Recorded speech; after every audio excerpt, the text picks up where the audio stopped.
I went to clubs. You get into a lot. People get drunk, go to clubs and stuff. I had a fight with an Italian dude. Right after around time Rocky came out. Italian, white people, period. Y'all go crazy after y'all see a Rocky movie because y'all believe that shit. Because the movies are so emotional and so real. You sit there and go like, hey, this is real. Yeah, and Stallone have y'all white people pumped, especially Italians. After Italians see Rocky, they come out the movie theater, they be like, Italians are funny people because they act like niggas. It's real funny. They do. They hold their dick more than us to be standing around with it. Get the fuck out of here. After they see Rocky, they come out the theater charged. They be like, all right, Rocco! All right, Sly! Hey, Paisan, you going in to see Rocky right now? Yeah, it's a great fucking movie. Great. You don't like this one. He comes out, Sly comes out, he breaks this big fucking nigga's face. He busts it fucking wide open. Fucking Mooney laying on the floor, fucked up. It's fucking great. I fucking love it, man. All right, Rocco! Hey, you know something? At the end of this picture now, just between you and I don't want to ruin the surprise, but Sly wins this one again. You know something? You know what I like about Stallone's movies? The realism, you know? Because, you know, that's the way you got to fucking treat those fucking moolies. They think that they can fucking push you around. Because you're a big hot shot. Get the fuck out of here. Get the fuck out of my face with that shit. That's what I like about Sly. He goes in, and the moolies are beating him, and he don't fucking go down. He's not fucking going down. He comes in, he cracks the fucking moolie's hole like this. He falls on the ground. That's what you know something? You can really do that. You can really fucking do that. You see that fucking big moolie stand over there? You see that black guy over there at the line getting some candy? Yeah, all right. Now, he's about 6'5". I'm 5'2". I ain't no big guy, all right? But I'm Italian. Watch this. You watch this, all right? Hey, let me have a box of juicy fruits and let me have some bonbons. I think I'd have some bonbons there. And let me have some junior mints and give me another box of juicy fruits and the niggas are going to pay for it.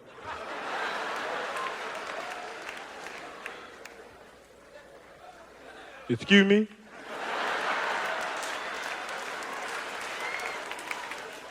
You heard what I said, Moolie? Pay for my fucking candy.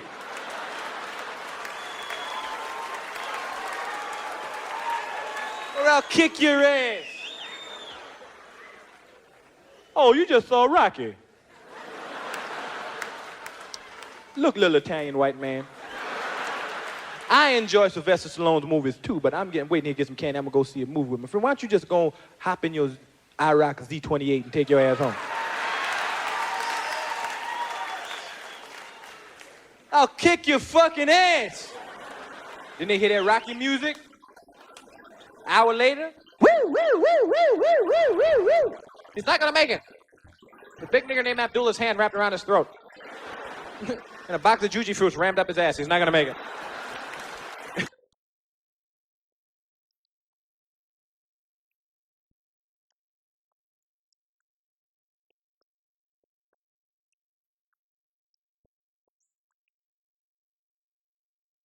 Now, speaking of which, we need to take Sylvester Stallone's pen and paper away from him because what the fuck is Rocky 3? It's about movies about man. You know, you got to come out there.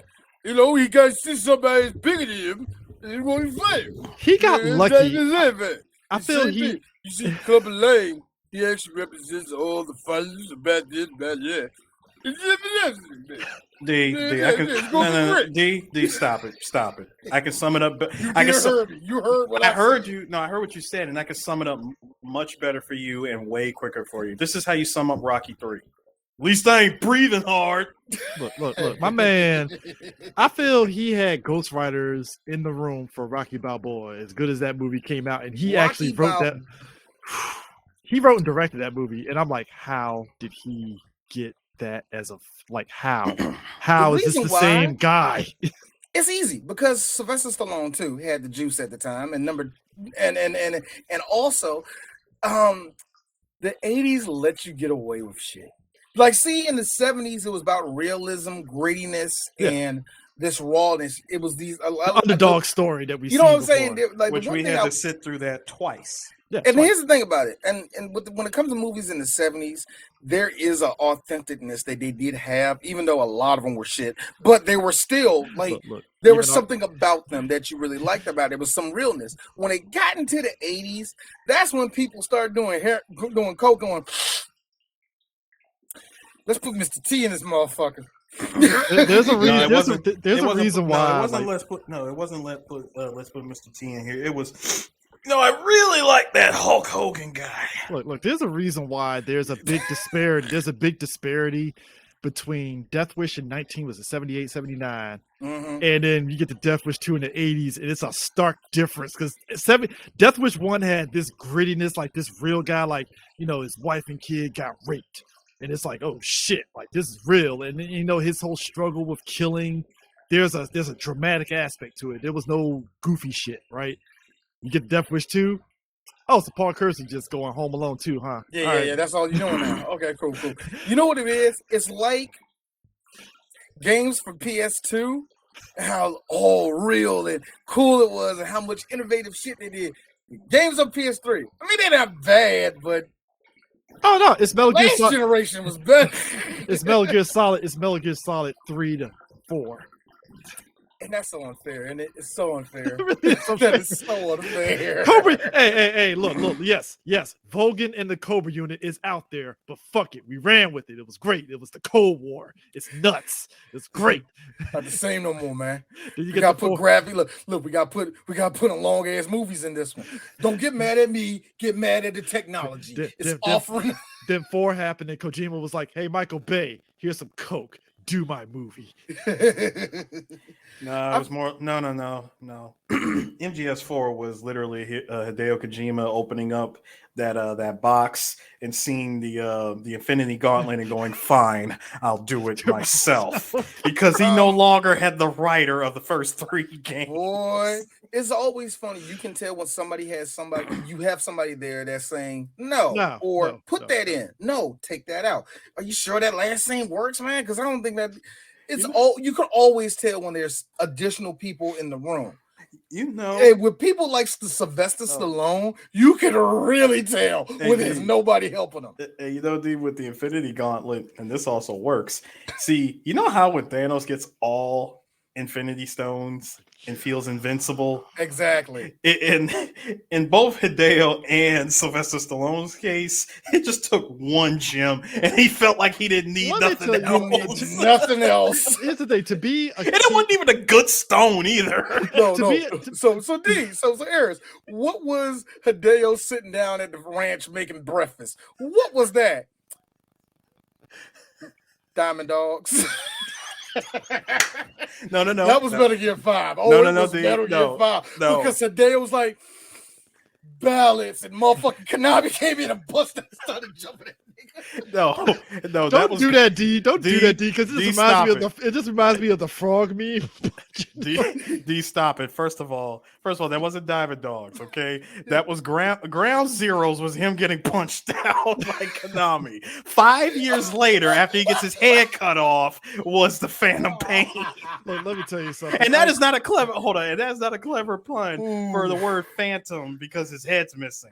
No, it really was the Phantom That was Pain. layers, son. I love it. I gotta be honest with you, that is a tie into Metal Gear Solid 5 because I think Rocky 3 exists in the Metal Gear Solid 5 universe It was because of all the wacky shit. Look, yes, I'm supposed to believe a big Metal Gear existed in 84 compared to what we knew from Metal Gear 1 and 2 on the NES. Yes, I know graphics and all that shit. Doesn't fucking matter. I guess apparently in this bizarre 84 world, we got fucking full-blown Metal Gear Rexes and stuff because fuck Metal Gear Solid 1, right? How do you think I felt when I saw that cutscene? I was like, what is and as I'm picking up the phone, about to call Eris. I hear Eris in my mind like a Jedi ghost. D, I told you this movie was a piece. I told you this game was a piece of shit. Why do I Hideo did not finish this thing. Don't believe what Hideo told you. He did not finish this thing. Why do I sound like Paul Kersey? I was trying to go, Luke, use the voice. I was trying to do that shit. Look. I was such a fucking Metal Gear mark. I was jerking myself in excitement seeing Snake, CQC and his boys, teaching them, getting a fucking big army behind them. I'm like, yes, this is dope. All of a sudden, Metal Gear No. I What is this? told- What's going on here? I told both of you two. The second Both they of got you off that Negroes, helicopter, I warned you. Eris. The second they got off that helicopter, and who was that? Not Master Miller, the other dude. I can't remember his name. The one everybody says is a racist. Master Miller, sir. What are you talking Yeah, about? Master Miller, not him. Yeah. But it was the other dude that had a scar on his face when he walked. He got off that Skull ship. Man? Are you talking about Skullface? I don't know. Skullface? No. It was one of the good guys. Yeah, blonde hair. Skullface. Yeah, it's Master I'm thinking Miller. of y'all. I'm thinking of it's, am I? No, it's Master Miller. It's Cass. Kaz. That was Master Yeah, Miller. All right, Kaz. fuck it. So the second I see him get off that joint, they doing the whole slow motion thing. I thought it was Metal Gear Rex. Yes. What the fuck game? I'm speechless. Hey, Again, hey, look. I'm just I gonna tell warned you. people this. Rocky 3 exists in this spectrum. In the same This- type this- of world. No, what I'm saying is this. I love the fact that we were kids in the 80s and 90s because the spectacle of Rocky 3 and what it encompasses. If you love Mr. T, you love Rocky 3. If you love Hulk Hogan, look, there was a time where we loved Hulk Hogan. We didn't know he was problematic. Oh, come on. Don't That straighten wouldn't- this, we don't wouldn't- straighten this we out for all wouldn't these see- little children out here. I'm just saying. All of their First of favorites all, about to be Hulk- problematic no, as hell it too in wouldn't 10 be- years. No, it would not become worldwide news of Hulk Hogan becoming problematic for at least another 25 to 30 years. Yeah. Actually, personally, technically, it will be another 10 years when the steroid trial took place in WWF. That's when I think a lot of people will move. No, D. Hold on. See, that wasn't even an isolated incident surrounding Hulk Hogan. That surrounded everybody in WWF. Okay, But the point at the is, time. True. there was a match. Hold up. People didn't like Hollywood Hogan. No, but here's the thing. It was like, it's already enough that you got Carl Weathers, and you got Sylvester Stallone, but to see Mr. T and Hulk Hogan, it was like the 80s was just a wild time of just all these, like Mr. T was the guy. I will say this though, with Hulk Hogan was still a rising star. He wasn't even in WWF at this time. He was still in AWA, which makes it so funny. And I just want to get this out the way. AWA, when he went to do that, AWA was like, "Oh man, that's cool, Hogan. That's awesome, man." And Hogan's like, "Yeah. So, Mr. Gagne, you're gonna make me a world champion?" Nah. Also, not really. what did you make off of Rocky? Yeah, give me some of that. I'm not bullshitting you. That's why he went to Vince McMahon.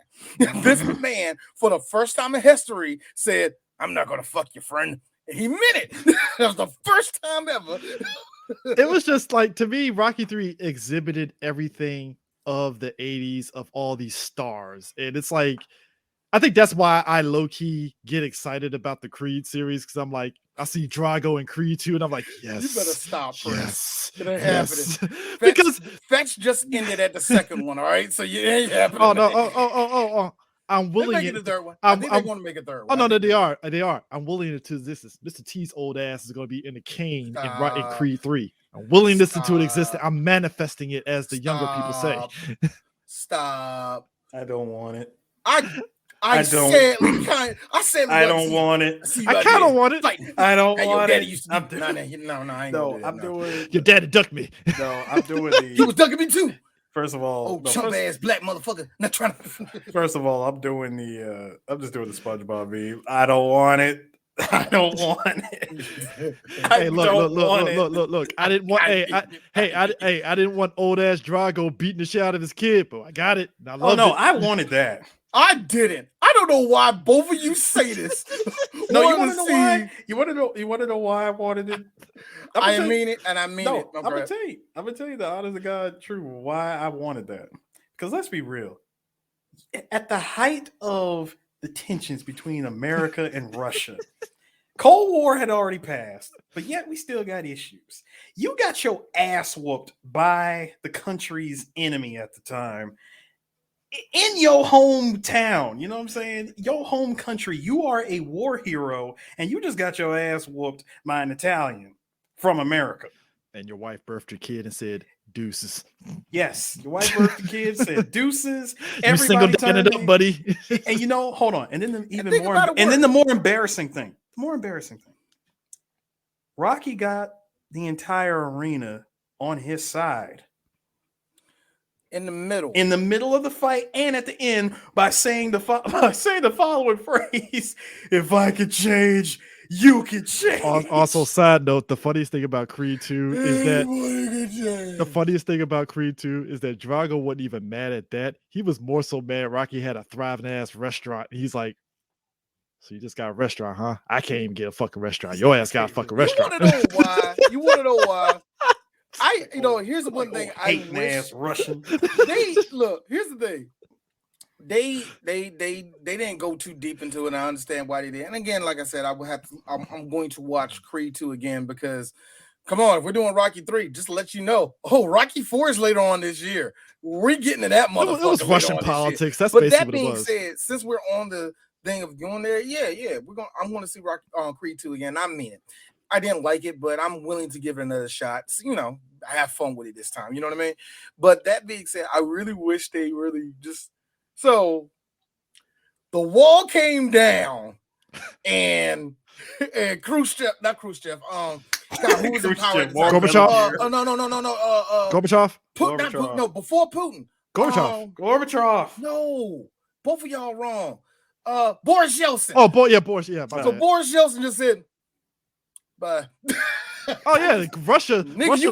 He's like this. Nigga, you Ukrainian anyway. We don't like. But You're not even Russian. Nah. Actually, lost control of the KGB at that point. No, it's like this. You weren't Russian. You're from Georgia, and you was just underneath the hammer and sickle. You want to real quick about this, Darius? I told the guys about Rocky 4 director's cut. I'm watching it. Let me tell you something. I'm watching it when we do that. Though. Hey Darius, let me also respond to that. Have we seen the director's cut of Rocky 4? Yes, and you want to know what the director's cut of Rocky 4 is? It is the Godfather 3 coda of the Rocky movies. It didn't really add the most unnecessary shit ever. It added nothing. It added nothing. You think by cleverly moving one scene or two around that somehow convinces us that this was a better story. And also, it was awful. Also including the last 15 minutes of Rocky 3 at the beginning of your movie. That's a cheat. Yeah, it is. That's lazy, actually. In fact, do we still say that for this movie? Because in the beginning of this movie, we got to see the end of Rocky 2. Yeah, I mean, it's kind of like. Can we still say the same, or is this like, it's a recap? No, I can also tell you something about that too, D. See, back in the 80s, there was, I don't know what it was with movies. Movie studios think that they could just cheap out by throwing in like 15 minutes of the previous movie's last 15 minutes. They did this in every Friday the 13th up until 6. Everyone, didn't they? Up until part 6. They did this in every Friday the 13th. Now the thing about Rocky, and this movie was no different. Now the thing about Rocky, the whole basis of Rocky 3 is that Rocky, we knew since the first 2 movies, he's a very simple guy. Like he really isn't like the most extravagant person. He just, hey, he got the title. And throughout Rocky 3, as Mickey said, he fought a bunch of bums. It was bums. You've been fighting bums. I made sure of it too. Come on, kid. I made sure you retain the title. So you know what that was, right? Floyd Mayweather. No. Even yes, that's a good one. But you want to know something? Mickey was Rocky's Vince McMahon. Oh yes, he was. See. He wanted to protect. He was protecting Rocky. Yo, I want to hear Jack, man. Yo, Freddie Roach ain't never did this to none of his fighters. Actually, I'm lying about that because somebody said Freddie Roach did that to make sure Floyd Mayweather didn't knock his ass out. I don't know which fighter it was, but I heard that it was actually true. But it's just so funny how Mick was like, "Nah, that's not happening. Rock gotta keep the title." I mean, but Rock is like, he's facing all these bums, as Mickey says, and he's getting all the fame and fortune and stuff. And, he's doing these things like he's having charity events with Hulk Hogan, What was his name? Dunderlips? Yeah, Thunderlips and stuff, where it goes from boxing to, so we're just going freestyle wrestling. All right, cool. And then all of a sudden they befriend each other at the end of it. It's the most insane shit in this movie. Like, all right, cool. Here's the funny thing for me, because I know how wrestling is it's funny that they're hugging each other outside where everybody can see You this. broke kayfabe. And not, that's what I'm saying. You broke You broke kayfabe. You're not kayfabe. doing this behind tape, because that's what I thought was very cool. I really did think that was kind of cool as a kid. It was like, hey man, it was just having fun. And I'm thinking to myself, so was he pulling all those punches? Because you just got because let me tell you something. If you get properly suplexed like he did in this movie, it hurts. It just hurts. Oh, you remember? It fucking hurts. Remember. You mean to tell me that Rocky ate that canvas how many times? Yo. Funniest shit ever though when you see it real quick when Braun Strowman, I don't know if it was accident when he punched Brock and Brock looked down like, all right, nigga, and Boy. I'm like, oh shit. Hey, Eris, if you never see it, so funny because they was like, grappling and Braun hit this nigga flush. Brock. Okay, dude, that's only been wrestling 4 years. I'm gonna show you what happens when you hit somebody. I mean, and he close fisted and like whop. Braun was on the ground for Braun. 5 minutes, like, he was doing that move. It's like, my bad, dog. My bad. Hey, yo, bro, look, did you know they lock up again? Ah! Hey, dude, look, I'm sorry, man. Yeah, don't do that shit no more. I'm gonna do it. Don't do this shit no more. Now bring it home. Or this. Hey, look, man, I'm sorry. Look, man, I'm sorry. Man, fuck you. Hip toss. Suplex City, bitch. Pick him up. No, he picks him up for the F5. Hey, I'm taking us home. But no, Rocky. Or this. When he puts him on the F5. Better not fucking move either, motherfucker. Rocky got the IROC Z, got the family and stuff. I mean, just no, not the IROC. Dude, he had a whole ass Ferrari. Yeah, Ferrari. My bad. I'm gonna say he had a Ferrari. He did have there was like 2 IROCs in here, but come on. He had a statue. Yeah, he had it all. He had a statue. Which is actually in Philly. Here's a wild thing. Here's a wild thing about all of this going on. Paulie. Fuck you, man. Do anything for me. He had this whole drunk fit, and he goes, marry my sister. He like this. Can I have a job? Rocky doing what everybody else do. That's all you had to say. It's like, nigga, I want to hide you at security. What are you talking about? You my boy. It's like, dog, you my. That's what you had to say? You ruined your liver for a whole 3 weeks. On a bender. I'm like, you do realize this is boxing equivalent of MC Hammer. He was helping everybody, putting everybody on. How in the world? All of South Philly ate because of Rocky. Not you. Hey, D, as Rocky would, I'm pretty sure there's a deleted scene somewhere. Paulie, everybody eats. Paulie. Yeah, I just hate how Paulie just took that shit to heart. Nigga crying, pissed on himself. I just want a job. Nigga, that's all you had to say. Get your ass up. Get in the car. I mean, it's crazy too. Detroit has a little RoboCop statue, and stuff. Philly has the Rocky statue. And look, for years. I'm just gonna say this. 2 things. Bernard Hopkins, freaking I'm about to say Sugar Ray Leonard. He's from DC. And Joe Frazier. Joe Frazier and Bernard Hopkins. Sylvester Stallone, yeah, let's go with Sylvester Stallone. Let's keep that statue up there. This is why he was a real boxer. Ain't necessarily slandering the Philly folks, but Philly, yeah, why? I'm slandering But Philly also Philly folks, why are you worshiping a false, a fake person? Slandering Philly folk for one main reason. Do you know the culture of boxing in Philadelphia? Are you serious? Rocky gets a statue. Rocky. Joe Frazier beat Muhammad Ali. Hold on. Rocky. D. Oh shit. That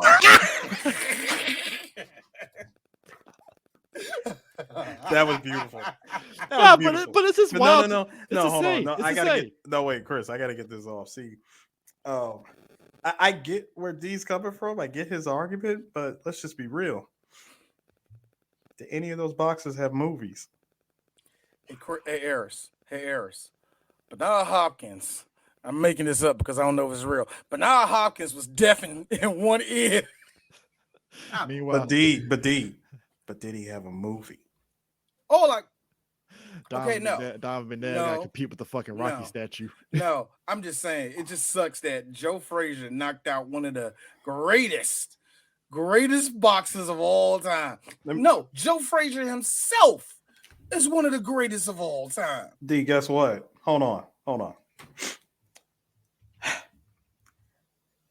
Lewis couldn't knock down Klitschko. Nobody made a movie about that. Not yet though. Oh, give white people time. The Klitschko brothers are both getting a movie. And it's going to be some. It's going to be some. Lennox Lewis. Lennox Lewis, who literally came out of that fight unscathed.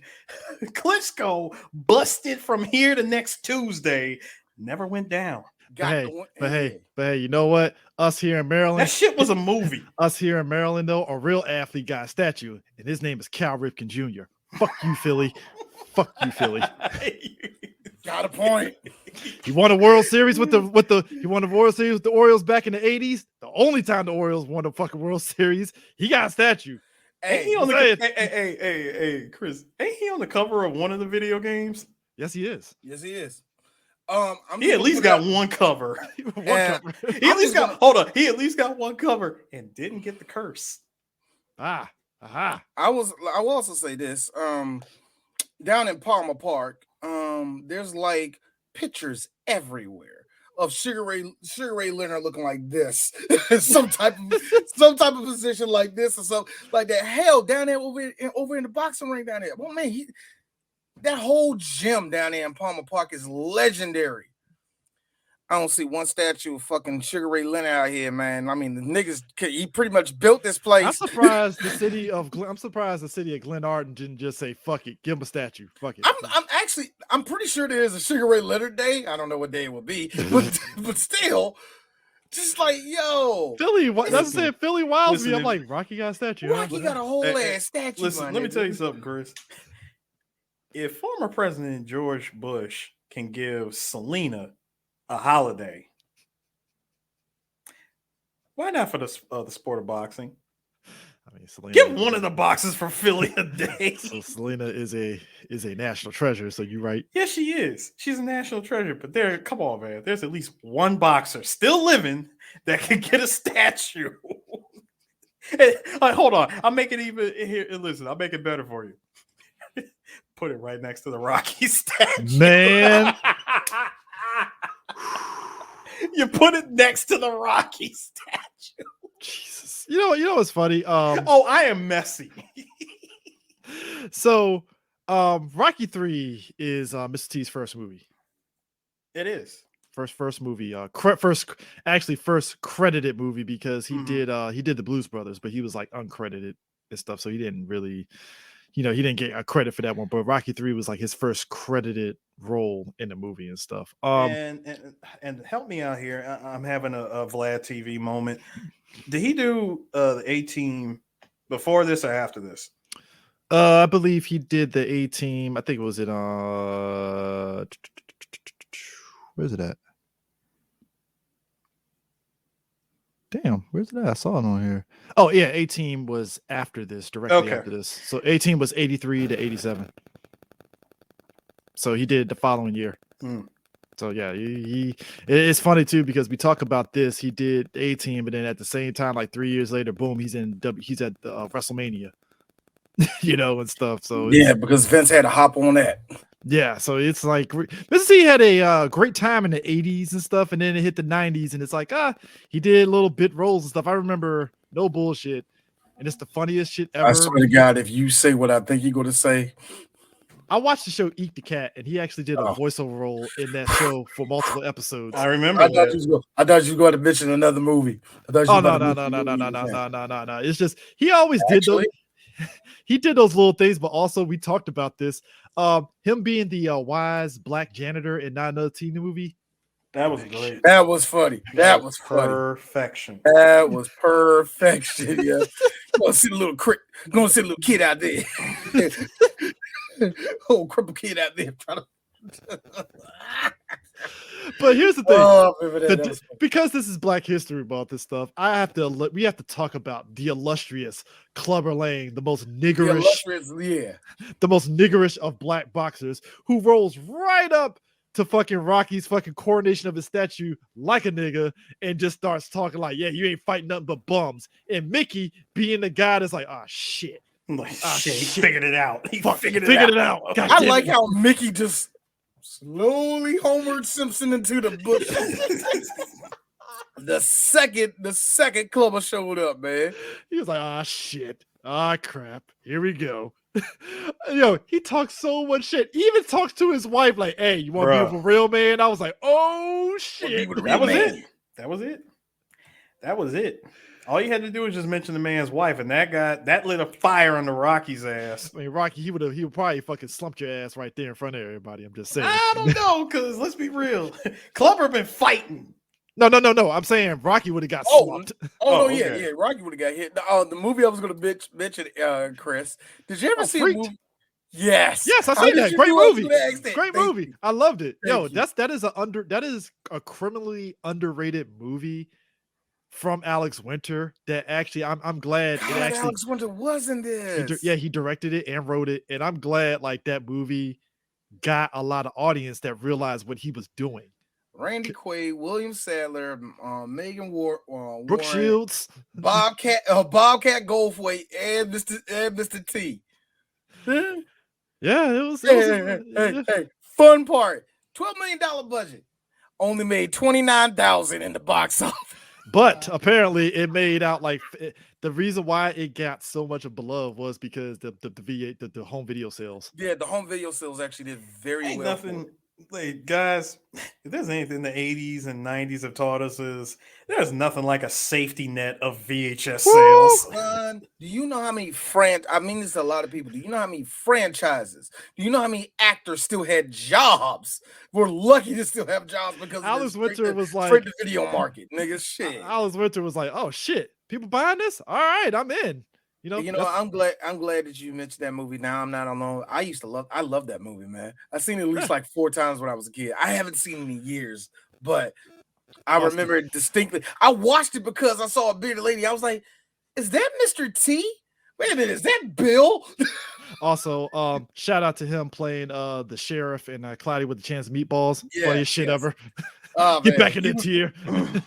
Get back in it here. I thought it was really good. And now he's doing now he's doing commercials for big screen TVs. But yeah, he's doing. My credit's not the best. Like bad credit, no problem. Hold on, Eris. You did it too fast because Mr. T don't got the same pop going like this, making sure motherfuckers know what he's talking about. Now it's more like, oh, you need a TV. Nah, nigga, watch that commercial again. He was on cue. No. You shouldn't speed up the video, sir. No. Shut up, Chris. Shut up. Put that shit on 1.5x. It had to be on 0.5 anyway. But that being said, no. Let's put it this way. Mr. T, for his age, still looks good. Good. I'm glad he's still around. Glad he's still kicking it. Haven't heard he's going through no health issues. I'm glad the brother is still with us. That being said, age is there. Ooh, all I'm saying is finally showed up. It's in the age is in here, and I love you, T. And the age is in the arms. It's like, ooh, I will say this though, he's getting old. The greatest thing about Mr. T also, his daughter does stand up, and I like how she randomly posts. She does. Thank you. I like how she randomly posts pictures from back in the day, and how like, oh yeah, my mom and dad got Gucci handbags and all that shit. And I was like, damn, yeah, Mr. T was making like some fucking money and a half. Like he made hand over, like T was making. I think apparently he still does to this day. Like he still makes money. Still doing this thing. Let's be real. Mr. T is still counting Rocky 3 money. Mr. T is still 18 money, sir. 18 money, Rocky money. There's a reason why the 18 goes to fucking RetroCon and they only charge like $5 for autographs. Them motherfuckers are good. They're fine. They looking at everybody else. They looking at everybody else charging for autographs. Like, y'all suck. Hide the money, y'all. It's broke people up in there. It's broke motherfuckers at this convention. With your broke ass. Actually, I take it back. Hold on. All right. I was just making sure. Here's the kicker by Clubber Lang, though, right? This is what makes me laugh, right? We get the typical Rocky training montage, right? I like how Clubber Lang is so niggerish. When they show his workout scenes, he's doing pull-ups in like the fucking basement of a fucking gym and shit. Man, that's a nigga that's gonna fuck him up. It's so funny you mentioned that, Chris, because that's exactly what he was doing. Yo, that's like me having a basement gym and be like, "Hey, where's your gym at?" In my basement. I got my shirt off, like, man, you see bed sheets on the windows. There's 2 rats fucking. This man is gonna kill you. What are you talking about?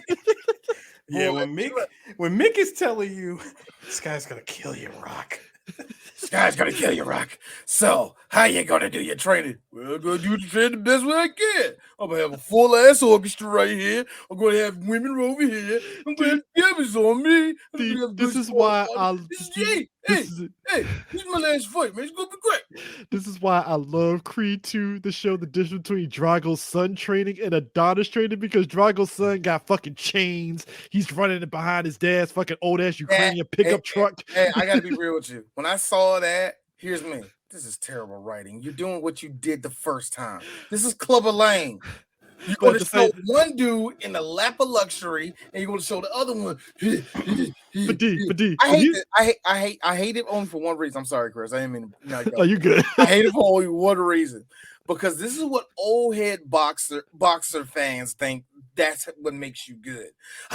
You're down there. There's rats and roaches, and you're fighting. Well, I mean, it's hungry. Like, it's really? Oh, really? Because the last I checked, Floyd Mayweather was in a very nice gym. The last 8 fights where he was laying niggas out. I don't want to hear that. So I mean, it's like the whole thing of it's like the whole hunger thing. Can I also mention that this particular story somewhat got recycled in an anime video game adaptation called Fatal Fury 2: New Battle. Wait, what? Yes, think about it, D. Terry Bogard gets his ass handed to him with the greatest of ease by one Wolfgang Krauser. Terry at this point falls into a drunken depression and never wants to fight again. I'm afraid, Andy. I'm afraid. He is legit afraid, scared, terrified of Krauser. Never want to see that dude again. Never even want to fight again. Oh my God. And of course it took a scrappy young street punk named Tony to get his confidence back. Let me tell y'all guys something. Who literally gave him the eye of the tiger after he spoke to his dead girlfriend that he couldn't save by his greatest enemy, one Geese Howard. And he pulls up game. Exquisite pull-up game, showing up to my man's castle in Germany. After finding out his friend Joe gets laid out. Can we talk about the ageism game and how in the Fatal Fury games he looks like a fucking burly older guy that's in shape, and then in the anime it's he's just a young Bishonen guy. Yes, that was intentional. You can put all that blame on Masami Obari for that one. He wanted to make Krauser young. I mean, I get it, but goddamn, man, we're missing the distinguishable mustache. I know we are. But guess what? We got it in all the better if he was Bishonen. Duh. Also, I'm gonna make big tits on this girl, and it's not gonna make any sense. You cool with that? All right. Well, she already had him in the video game. I'm making him bigger. No, that's what it was. Look, you see how you act like, dude? I was on your side. but also it just makes it funny. It's just a training sequence where you look at a Clever like, oh, he's gonna murder Rocky. Just the pull-ups, the sweating, and him beating the shit out of his fucking dude that he's like sparring against. I'm like, yo, Clever, that man, you're only paying him like $2 an hour. You didn't. I don't care, fool. Told that nigga when he came in here, I'm gonna knock him out. And guess what happened? He got knocked out. Now pay that man. Look, now pay that man. Make sure he go home. Make sure he go home to his family. Mr. T is what we like to call the guy that do the assignments on every acting gig. Hey, Mr. T. You are not lying. Hey, Mr. T, just be Mr. T on the show. All right, cool. All right, fool. Can't be anything else. Can I wear my chains? No, Mr. T, you can't wear your chains. Can I wear one? Look. No, actually, Mr. T, you can't wear it on this one. All right, what about my earrings? You can keep those in there. Oh, could you put a feather in your head? It's not a feather. It actually is more than that. This is why he gives you the history of the Native American that he got it from. This is why found this feather in the middle of the desert. We both had peyote. This is why I laugh at the fact that I feel him and Gary Busey were unhinged on DC Cav. You know, They showed up. what, Chris? I would love Chris? to hear. I would love to hear a back in the day story from Gary Busey involving Mr. T. They were drunk. I bet Gary Busey doesn't remember even doing the movie. But you gotta tell me, Sean, where we're DC cab. Now I've been to DC 5 times, and I don't remember one time being in the cab. I remember back in 1978. About 1978. Now this is before the Carter administration. First off, sir, that implies that DC Cab actually had a script. So I never. You gotta stop doing this to me. Because everybody has told me about DC Cab says, number one, it's a cult classic. You have to watch it. And number two, this movie's a piece of shit. You gotta watch it. It's like they guys understand this. Again, this is kind of with Rocky 3. Imagine, if you will, you get the who's who of the late 70s and 80s, like comedians on the up and coming, just character actors and just people, period, of the 80s was in DC Cab. That's what DC Cab is. It was insanity. It was like fucking Car Wash. You know, it was like, what's the plot of Car Wash? I don't know. It's just people. No, it's just a shitload of people that are famous and are even more famous now. It's like just shit happens, and there's a cab in there somehow, some way. Eventually, you won't see a cab. See multiple cabs, and I guess it's supposed to save a cab company. I don't know, but a Baldwin's in it, so fuck it. Let's just go with it and stuff. You know, why not? Adam Baldwin. I don't think that's Adam Baldwin. Brother, is it? No. He's the separate Baldwin. He's the other Baldwin. Yeah. It's like, hey, I'm Adam Baldwin. No relation. No relation to those guys. None of them. I'm sorry, Bill Maher was in this movie? Holy shit. God, this is Bill Maher was probably high on coke during DC Cab. I think he admitted that he was high on coke when he did DC Cab. I never heard him say he was high on coke. I never heard him say he's coke. He will tell you up and down, oh, I'm a weed. I was selling weed back in 76. Oh, he probably sold weed on the set of DC Cab. I guarantee you this will happen. Hey, Billy, bring your ass over here. Heard you got that ganja. Let me tell you something. Because no. Hold on. Gotta give you an old one. Heard you got that Chiba. Got that reefer? Reefer, thank you. It's either reefer or Chiba. No, actually, I would go with reefer. Got some reefer. Bring it in. Look, let me tell you something. And Bill Maher acts what every other white person acts. So do you always talk like that? Or speaking of which, there's the blatant racism that's at bay here, but it's like the racism at of bay. It's like because it's like the unintentional. Like at one point, Paulie talks about how because Rocky is training to fight Clubber Lang the second time, right? And how he's like, "Why are you having Rocky out here jumping around like he's one of you black boxers?" And it's like you should be offended, but like he was right. No, colored boxers. Not even that. The best line that Paulie said, I was like, "Ooh, that is just deliciously racist." Was when he's training with him. He's like, "Rock can't train with all this jungle music going on." Yeah, when he said that, I was like, "Paulie is 2 seconds away from going." Bruh. The fact, and what makes it funny is that like you see Apollo just look at Paulie and then just go back to training like, all right, you're drunk or something. Fine. Man, get his white ass out of there. I love how they went in there and he like first off, let's put it out there. Yeah, what happened to Rocky? No, hold on. We're gonna talk about the fight first. We got Rocky. Yeah. Rocky, what happened? Easy. Rocky, Look. Here's beforehand though. Again. Fucking Mickey is literally telling Rocky he's gonna kill you. Do it. He's an animal. He's gonna do it. And Rocky's like, nah, we good. We're good. We can do this. And I'm like, bear in mind too. Listen, how many times have we heard this story before where somebody with actual sense tells the other person, hey, don't do this? I remember when one Jean-Claude Van Damme told his brother, hey, Eric, I saw this guy. He's fucking crazy. He was kicking. He's like, yo, hold on. Did you see this guy's legs? He was kicking the fucking wall and the plaster was coming down. Like, what are you talking about, Kurt? I can do this. Can he move like me? I mean, look, look, Mickey. But here's the thing too, Mickey. While Mickey's doing this, he's doing the old I'm doing small things to show that I'm about to die maneuvers. I'm about to say, I'm sorry, I'm doing small things. You don't remember what happened at that one scene when they were done training? I gotta tell you, Rock. I think you're gonna be good for this. Yeah, man, hey, what do you think we do after the fight? Well, I'm going to retire.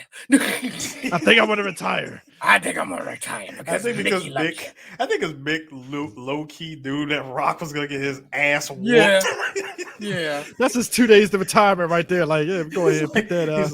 He's like, listen, he's gonna get his ass whooped. I'm like, this dude is gonna kill him. I need to retire. I am done. I warned him. I tried to warn him. He would not listen to me. I got it now. Diva. This motherfucker frolicking in the fucking grass with his wife and shit. You want to know when the fight was over? First round. You want to know what? No. This nigga pacing back and forth. 5 cameras in his face. I told you, get them cameras out my face. I'm like, he about to fuck Rocky. He's going to kill him. The second, come on, I'm sorry. Mr. T in the 80s, greased up. Hold on. He didn't have water in at least 3 days because he's super ripped. Yeah, I'm scared of that man. on top of that, dude, when the fight goes in, the fight gets real good and heavy. And when hold on. The most important part, going out to the ring, Mick. No, not even that. No, not that part. The part that got me was, Rock, this man is busted up. He is bleeding, can't see shit. This nigga over here like staggering, doing this shit like he's waiting for Shao Kahn to say finish him. Bro. Meanwhile, Apollo sitting back watching his TV like, told that Italian, he's going to get his ass whooped. I told him he was going to get his ass whooped. Told him going to happen. Which makes me wonder, I have a headcanon. I think Apollo and fucking Clubber Lane crossed paths at one point, and we just don't know.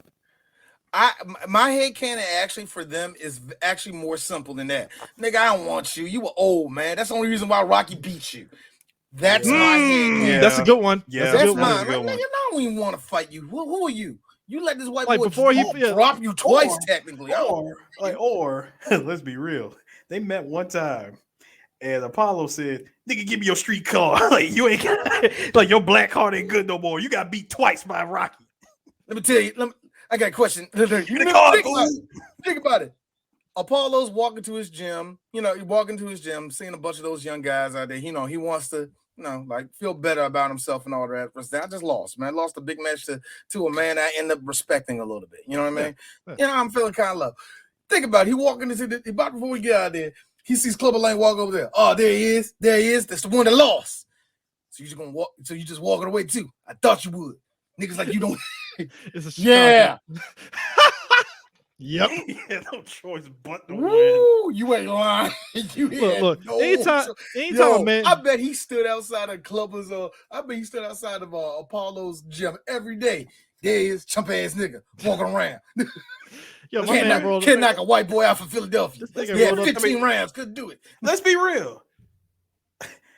I would say Apollo was the blueprint for Clubber's road to victory.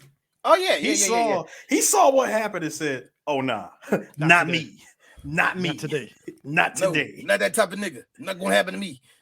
I mean, and the thing with this nigga, I'm different. Anytime some from dude Chicago, from the South Side, didn't have a daddy. Mama had 6 jobs. Anytime drove a cab, nigga, it's hot as fuck during the summer. This motherfucker rolling there with a full blown leather jacket, boot cut jeans, and fucking boots, ready to fucking kick a dude's ass. I'm sorry, Chris. It's the 80s. You can wear that anytime. No, you can. Yo, it's hot as shit. This dude had a black ass fucking shirt underneath the fucking leather jacket. I'm like, this dude ain't hot. All right, this dude gonna kill somebody right now. This was a different kind of hot in the 80s. You're gonna ruin the whole fit. If he changes that shit. Also, I'm with Ferris too. See, global warming didn't really start kicking our ass until about 1997. He's fine. It was a different kind of hot. It was a different type of heat. Tell me the humidity hit different in the 80s. You know what? I say this to be funny. Yes, it did. I do say that to be funny, but a part of me kind of feels that way. No, let's be real. Let's be real. the way that we sweat just from stepping outside today was not like that in the 80s. Man, not this torrential. You know what I mean? You know, that's the type the of heat, shit. the heat and the cold that you experience only in like South Florida or something. Dude, the heat and the cold that we get now, does it get you doing this? Yeah, turn the heat on. like we used to never get that shit. I mean, I just find it funny. Rocky I got 5 fans on me in my house with the air on. The fuck am I supposed to do? It's still hot. I mean, still hot. It's just different. It's just different. Anyway. I mean, here's the thing too. What kicks it off with Mickey getting a heart attack is when during like when they meet backstage and stuff. Lang and Rocky kind of go at it, and Lang kind of unknowingly shoves Mickey, and Mickey kind of starts there, and Rocky wants to call the match off, and Mickey's like, no, just go to the match. Go to the match, Rock. Like, no, Mickey, I can't go out there. I know I'm having a heart attack, but it's the 1980s, and no one has bedside manner. Go out there and fight for me, Rock. Like, yo, really, if that happened now, you cancel the fight. Like, yo, stop. Like, no. My trainer died. Give us a month, now, man. Yeah, I'm just saying, give us a minute. Yo, at least let's get the nigga to the hospital. Then we can fight. No. A year before I was born, apparently a man can have a heart attack on the way to the ring, and the fans go, fight. If that happened today, the whole stadium, oh my God. Do you know that motherfucker? No, I don't, but his life. His life mattered. Back then, tell that old nigga get out the way, man. We trying to see his fight, bro. But then, like, cost that old Jewish motherfucker, which is the funniest thing about Mick for me, is that when you get to the funeral, you see the star David. I'm sorry, Goldschmidt. What? You know what kills me about these movies is like I should be saddened about Mickey dying. Oh, I laughed at it. But here's the thing, because I'm an asshole, seeing Rocky with puffy eyes after getting mollywopped by fucking Clubber and crying, it's like I'm supposed to feel pain. First of all, but Chris, pain was already there to be felt when the camera zoomed in on Clubber Lang right before the fight, and he looks at Rocky and says, "Dead meat." Woo! It was over. I'm like, hey, yo, nigga, give me let me hear that. Hold on, let me hear that shit. Hey, nigga, give me the towel. That is what we like to call Black. Eris. This is Eris when Rocky back going, hey, Rock, what he said? Me. I thought so. Hey, man, we call. No, fight over. Nah, nigga. Take your gloves off. Take your gloves off, man. If Clubber Lang was a shoe, he's Black Air Force One energy. No. Clubber Lang is a nigga running barefoot on rocks. This is a different type of hood that you are. Time out, sir. Number one. We had a kid in our neighborhood that we you're a kid, you have foot races. The kid that was running barefooted, that's the one you're scared of. I always hate the niggas that can run. The niggas that can run barefooted on concrete. Now, that's the one you're scared of. Walking now before anybody says it, because if you're country like D, yes, I walk outside with no shoes. Walk. But running. Walk. I'm talking full sprint. Marathon running. And I want people to understand that we're talking hot summer heat concrete, asphalt. And let me tell you now. Here's the fun part. Here's the fun part. Street Fighter. Like, what are you? Here's the fun part.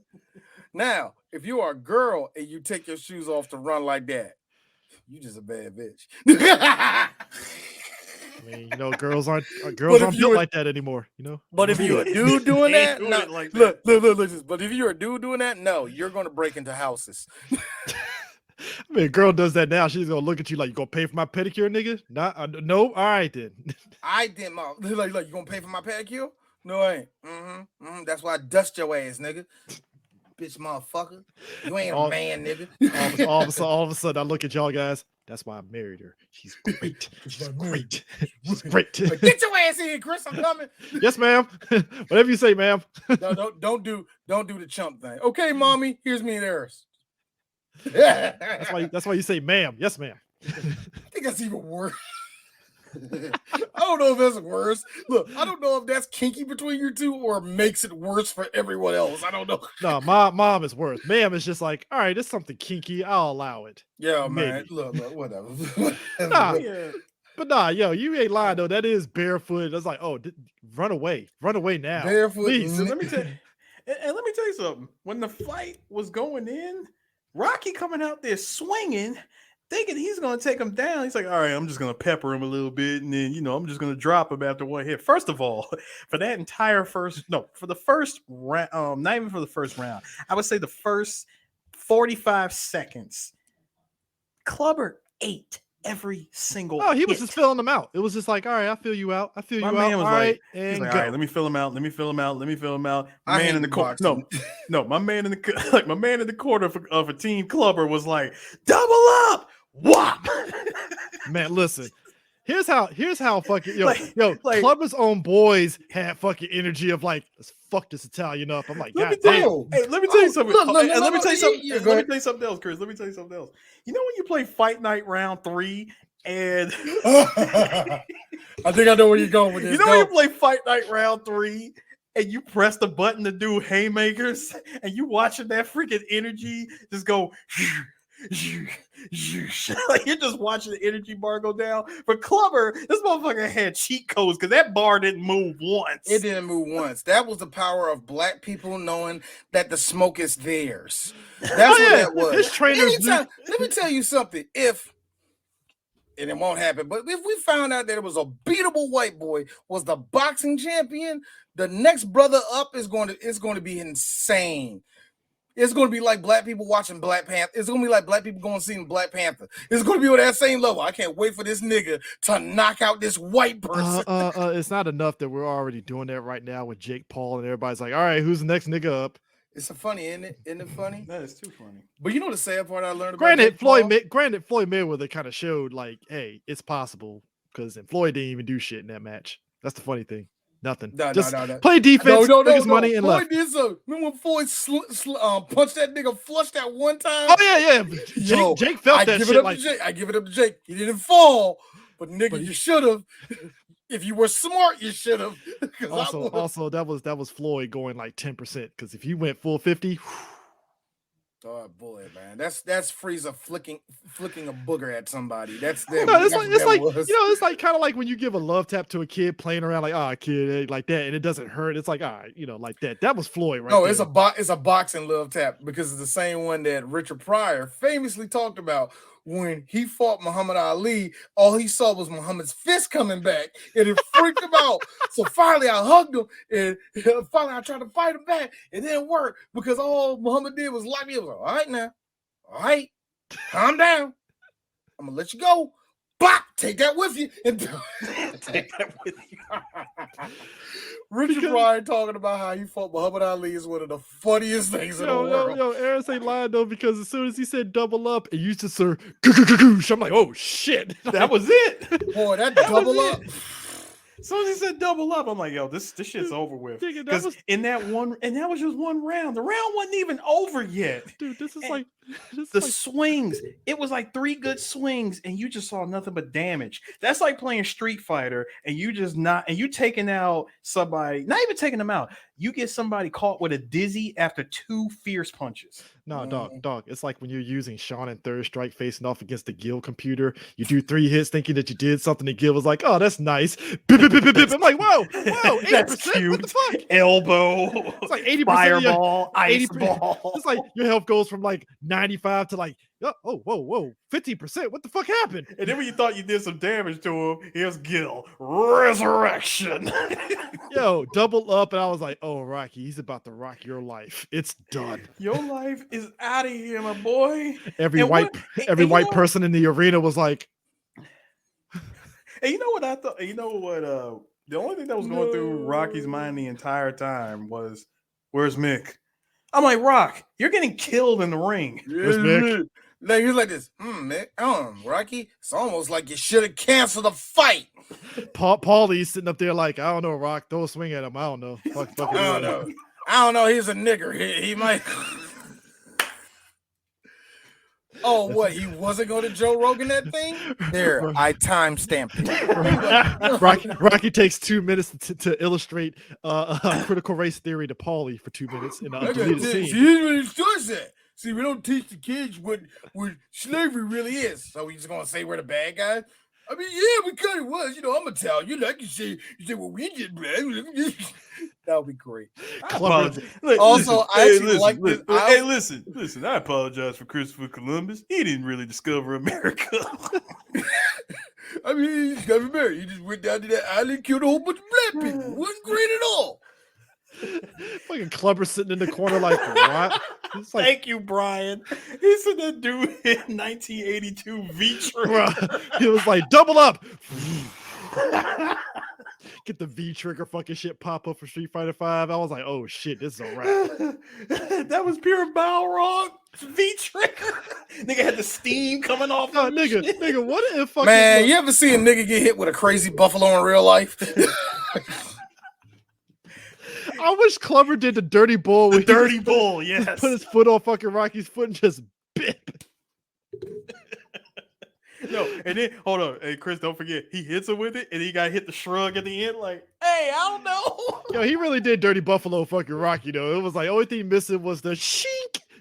Yo, the thing that killed me. I remember one time me and Eris was playing it, and I got playing Alpha, and I got used to playing with Barog. So one time, every time he hit me, I hit with that counter. You know that little counter, you're like 1, pop, and hit you like that. Yeah. I kept doing it. Eris like, D, I swear to God, 1, D, I swear to God.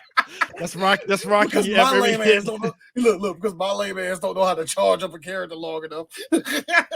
that's Rocky. Every time he gets hit, like, well, Clubber, could just please stop. Stop, man!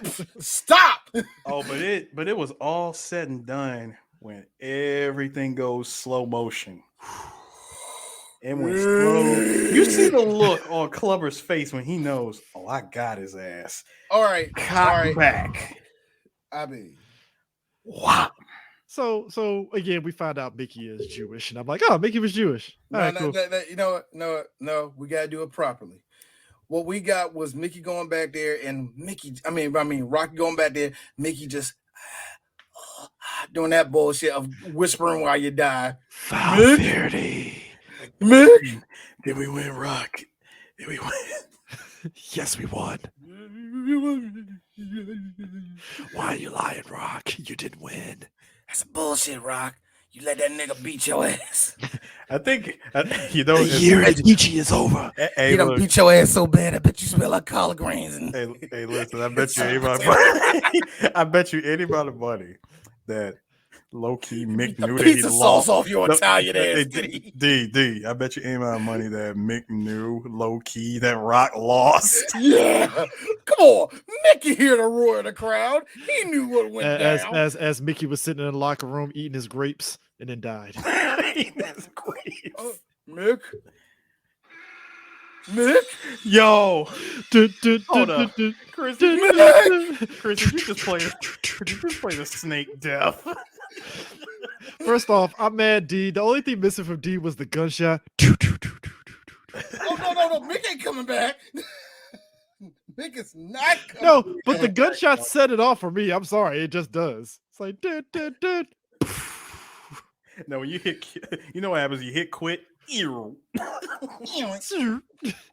So at this point, Apollo, being the opportunistic person that he is, yes, he is opportunistic as fuck because wrong one. This is what I want to play. Mick. I think Mick's dead, Snake. And it's so funny because I'm looking at the video right now. It's doing the time paradox thing.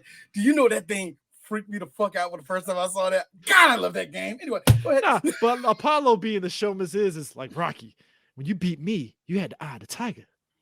I mean, he's making all the valid points in the world. Because he was. I mean, you gotta put that. Also, just to put it out there, I was using a lot of steroids at the time, man.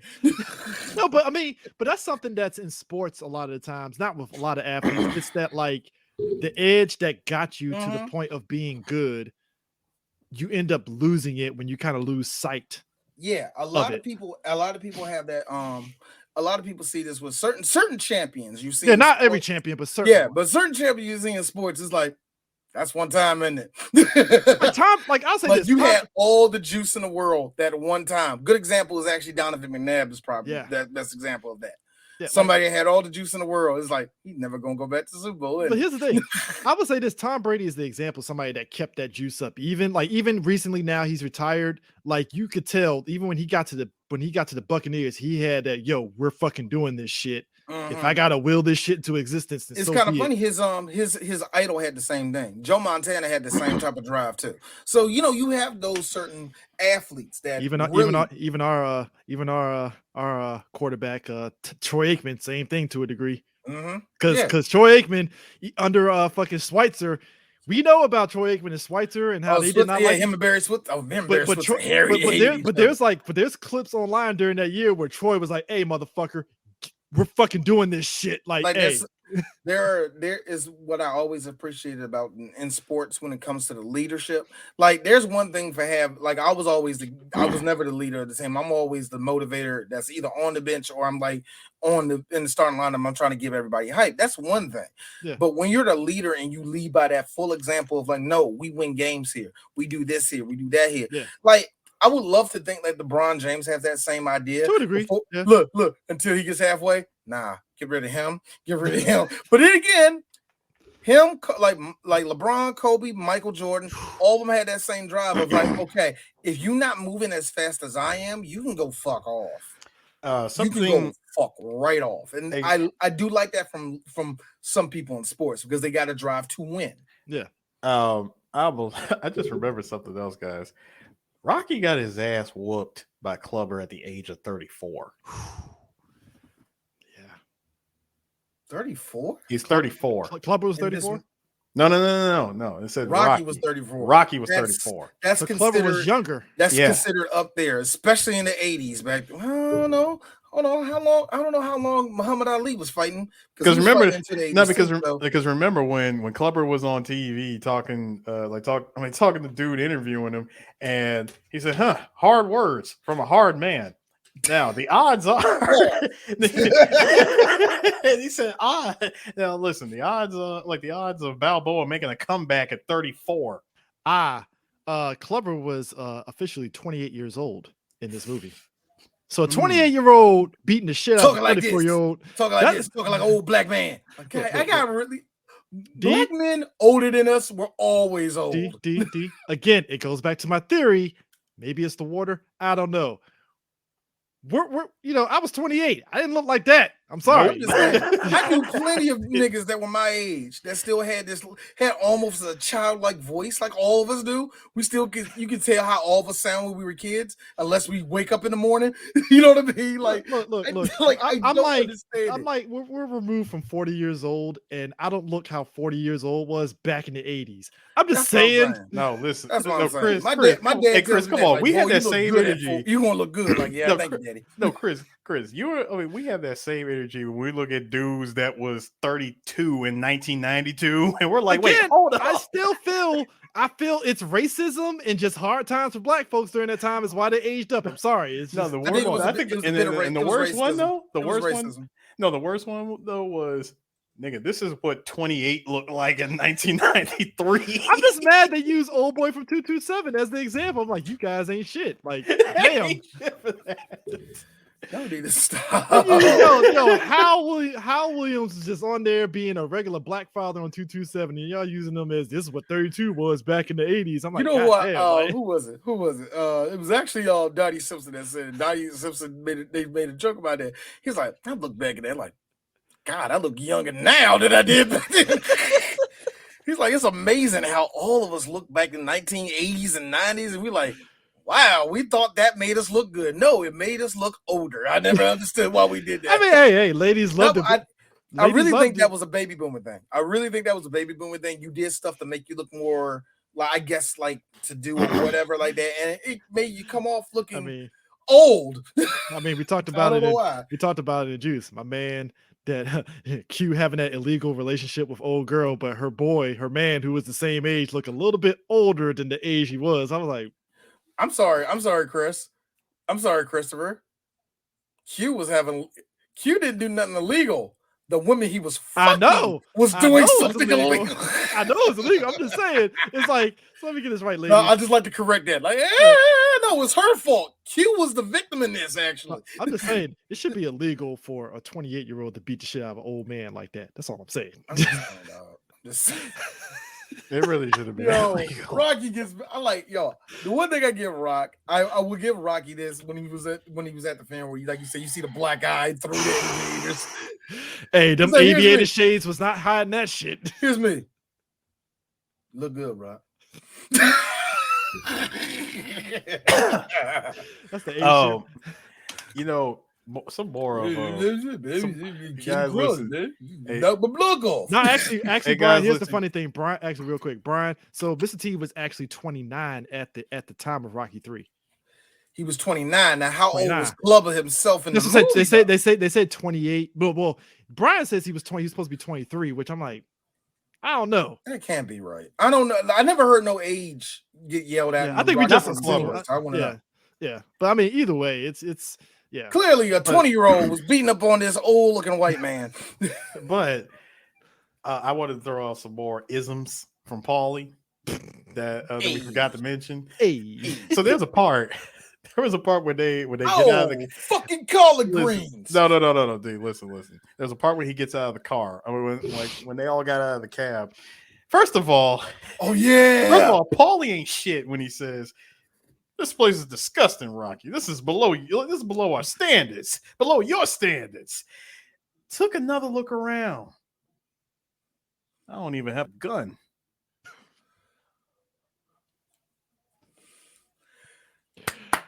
I love Paulie. I love Paulie and all his racism. Oh my God, Rock! Broken glass everywhere. Look at all the people running around. They just don't care.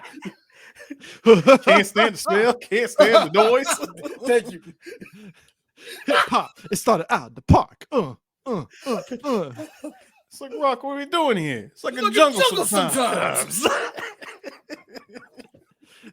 Color people. All three of us said that at the exact same time. No planning on that, by the way. Thank you for that, guys. Color people everywhere. Guess I got no choice. I love how racism was just played up as jokes like, oh, hey, don't push me. I'm already close to the edge. It's like Paulie was very suicidal. That he was. Oh man, now you got me saying. I'm going to say that for the rest of the night, Chris. Thank you. You messed me up. Thank you. I'm going to jump ahead of the think piece industry and write a think piece this tomorrow about how Paulie was very suicidal and how we really need to check on our suicidal friends. Not really. Because this nigga really thought, hey, I'm going to go into the middle of LA and not see one black person. Yeah, this motherfucker was drinking. Paulie was very alcoholic. Very heavily alcoholic. Very. I mean, which is funny because Rocky Balboa, his racism was kind of eased up a little bit. It was on Jerry Jones level by Rocky Balboa at that point. So, Boy, I like how he walked in there like, you see them, Rocky? All these guys got the eye of the tiger. That's what you used to have. Sure, you were white, had a better life than all these young men. Hell, even if you stayed out in Philadelphia and just doing the meat packing shit, you would have had a better life than them. But you used to be like that. Let me tell hey, D. Look at these kids. Look at some of these guys. They ain't washed their ass. I know you didn't wash your ass there. Nah, D. Shout outs to my man. Like one of the boxes that was there. Shout outs to my man with the Jerry curl though. You can't be fighting with that shit. No, I'm dead serious. Hold up. You can't be fighting with a Jerry curl, man. Look, you and Leon Spinks ass niggas thought it was cool coming in. Hold up. He's actually going to find a picture of the. No, do you know the funniest thing? I don't know. Here it is. Go ahead. Of Activator Joe. Did you? But Aaron, did you say this line about how like when they got to the gym and Paulie was like, "I got a reputation," and Rocky's like, "What do you mean reputation? You heard? I don't like these people. Maybe they don't like you too either, Paulie." Yep. Which is actually probably the best response. Look, Paul, they don't hold like on. you Hey, either, Chris, share this joke real quick. I found it. Boy, let me tell you something. That nigga was 24. That nigga was 24, Man. dog. That nigga was 24. That nigga behind him was 19. The nigga behind him was your boy talking about. The nigga behind him. No, the nigga behind him was like, I'm gonna quit the revolution. The nigga behind family. him. The nigga behind him looked like the motherfucker that was. I'm about to say the nigga behind him looked like he got replaced. This is why I talk The about fight. This is why, like, you know, we talk about athletes and stuff. You know, you talk. It's ain't shit how we as people love taking the piss out of athletes of the old. We talk about basketball players and be like, yeah, basketball players, they were really playing in PF Flyers and Vibes. They just sat there and told them when they get their leg injury, yeah, just go to the corner store and just put a fucking ace bandage on your leg. You'll be fine. I was like, straight up told them niggas like, yeah, man, if you got any ailments, this is the corner store right there. I heard they got. And here's the thing. I think that led to some of those NBA players looking like they were way older than what they were a little bit. I don't even think it's the way olderness of it. I just really think no, Eris. See, I have a problem with that picture. You just get that picture. I just realized something. I'm gonna show you in a second. Bring it back up, Eris. I'm about to bring it back up. I already got it. Yeah, the problem I have is this. Now you see the Bama behind him. That's D-Ray's daddy. Yeah, it is. That is D-Ray's dad. You cannot tell me that is not D-Ray's daddy. You know what makes it older? You know what makes him older? It's the hair plus the full beard. The mustache shit. Also, I would also say that the chest hair. I mean, that's the look. It's the look that my dad. Look, I got old pictures of my dad. That's my dad right there. Right there. Also, I will also add, like mine's Jericho, but like we said before, let's also add in the fact that racism. Racism. Look, that was my dad in the front. Mine is Jericho. He didn't rock Jericho. That he passed that by in the 80s. That just no. What did he rock? Did he rock the King Crown afro? He did, and then when he got out of high school, he just cut his hair kind of like shortish a little bit. And stuff, my dad did that, and by the time the 80s hit, by the time like the late 80s hit, my dad was still hip enough to get a shape up. And I mean, my dad was one of the few niggas. Like if you look at all my parents' pictures and you see them with his friends, my dad's the only one with a full fucking shape up, looking sharp and all. No, trust me, my dad had the same thing. Look, here's how old we are. Hey guys, the Poconos was the place to be for our parents back in the day. I don't want to go to Poconos for one main reason. Why, D? Because I'm pretty sure I was conceived there, and I don't want no vibes put on me. I like to think all of us that were born in the 80s were conceived. Ooh, you ain't lying. If you on the East Coast, if you were born on the East Coast, especially in between Virginia and New York, there's a chance. Just go through your photo albums, folks. Look at the picture of your parents with the straw, with the straw throne. And I got the one with my parents are both behind each other. My mom doing this with her arms. Here's me. Ugh, y'all fucked all night. That's a Poconos picture, folks. It's the air. Hey, look, Eris, I like the look of his face. Because I had to look. Y'all niggas was fucking all night. Ugh. That's one of those things where it's like, I don't want to. Here's my dad being real. That's how you got here. Yeah, nigga, I don't know. I know. Yeah. God, I know how sex works. I was like, yeah. I'm like, yes. I came out like this. I came out like Superman like this, man. No. Like, as soon as they say that, as soon as, like, let my pop say that shit to me. I'll be like, yes, father. I've already pieced that shit together. Dad, your dad had fucking Giovanni Giorgio played in the background.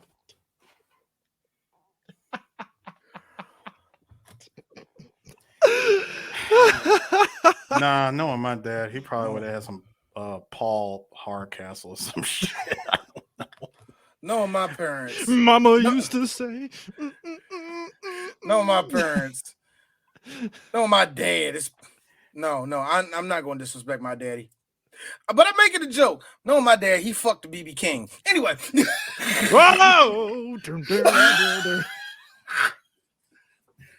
I shout out to all those niggas in the 1950s fucking the muddy waters. Down there, pop, pop, pop, pop. Never born.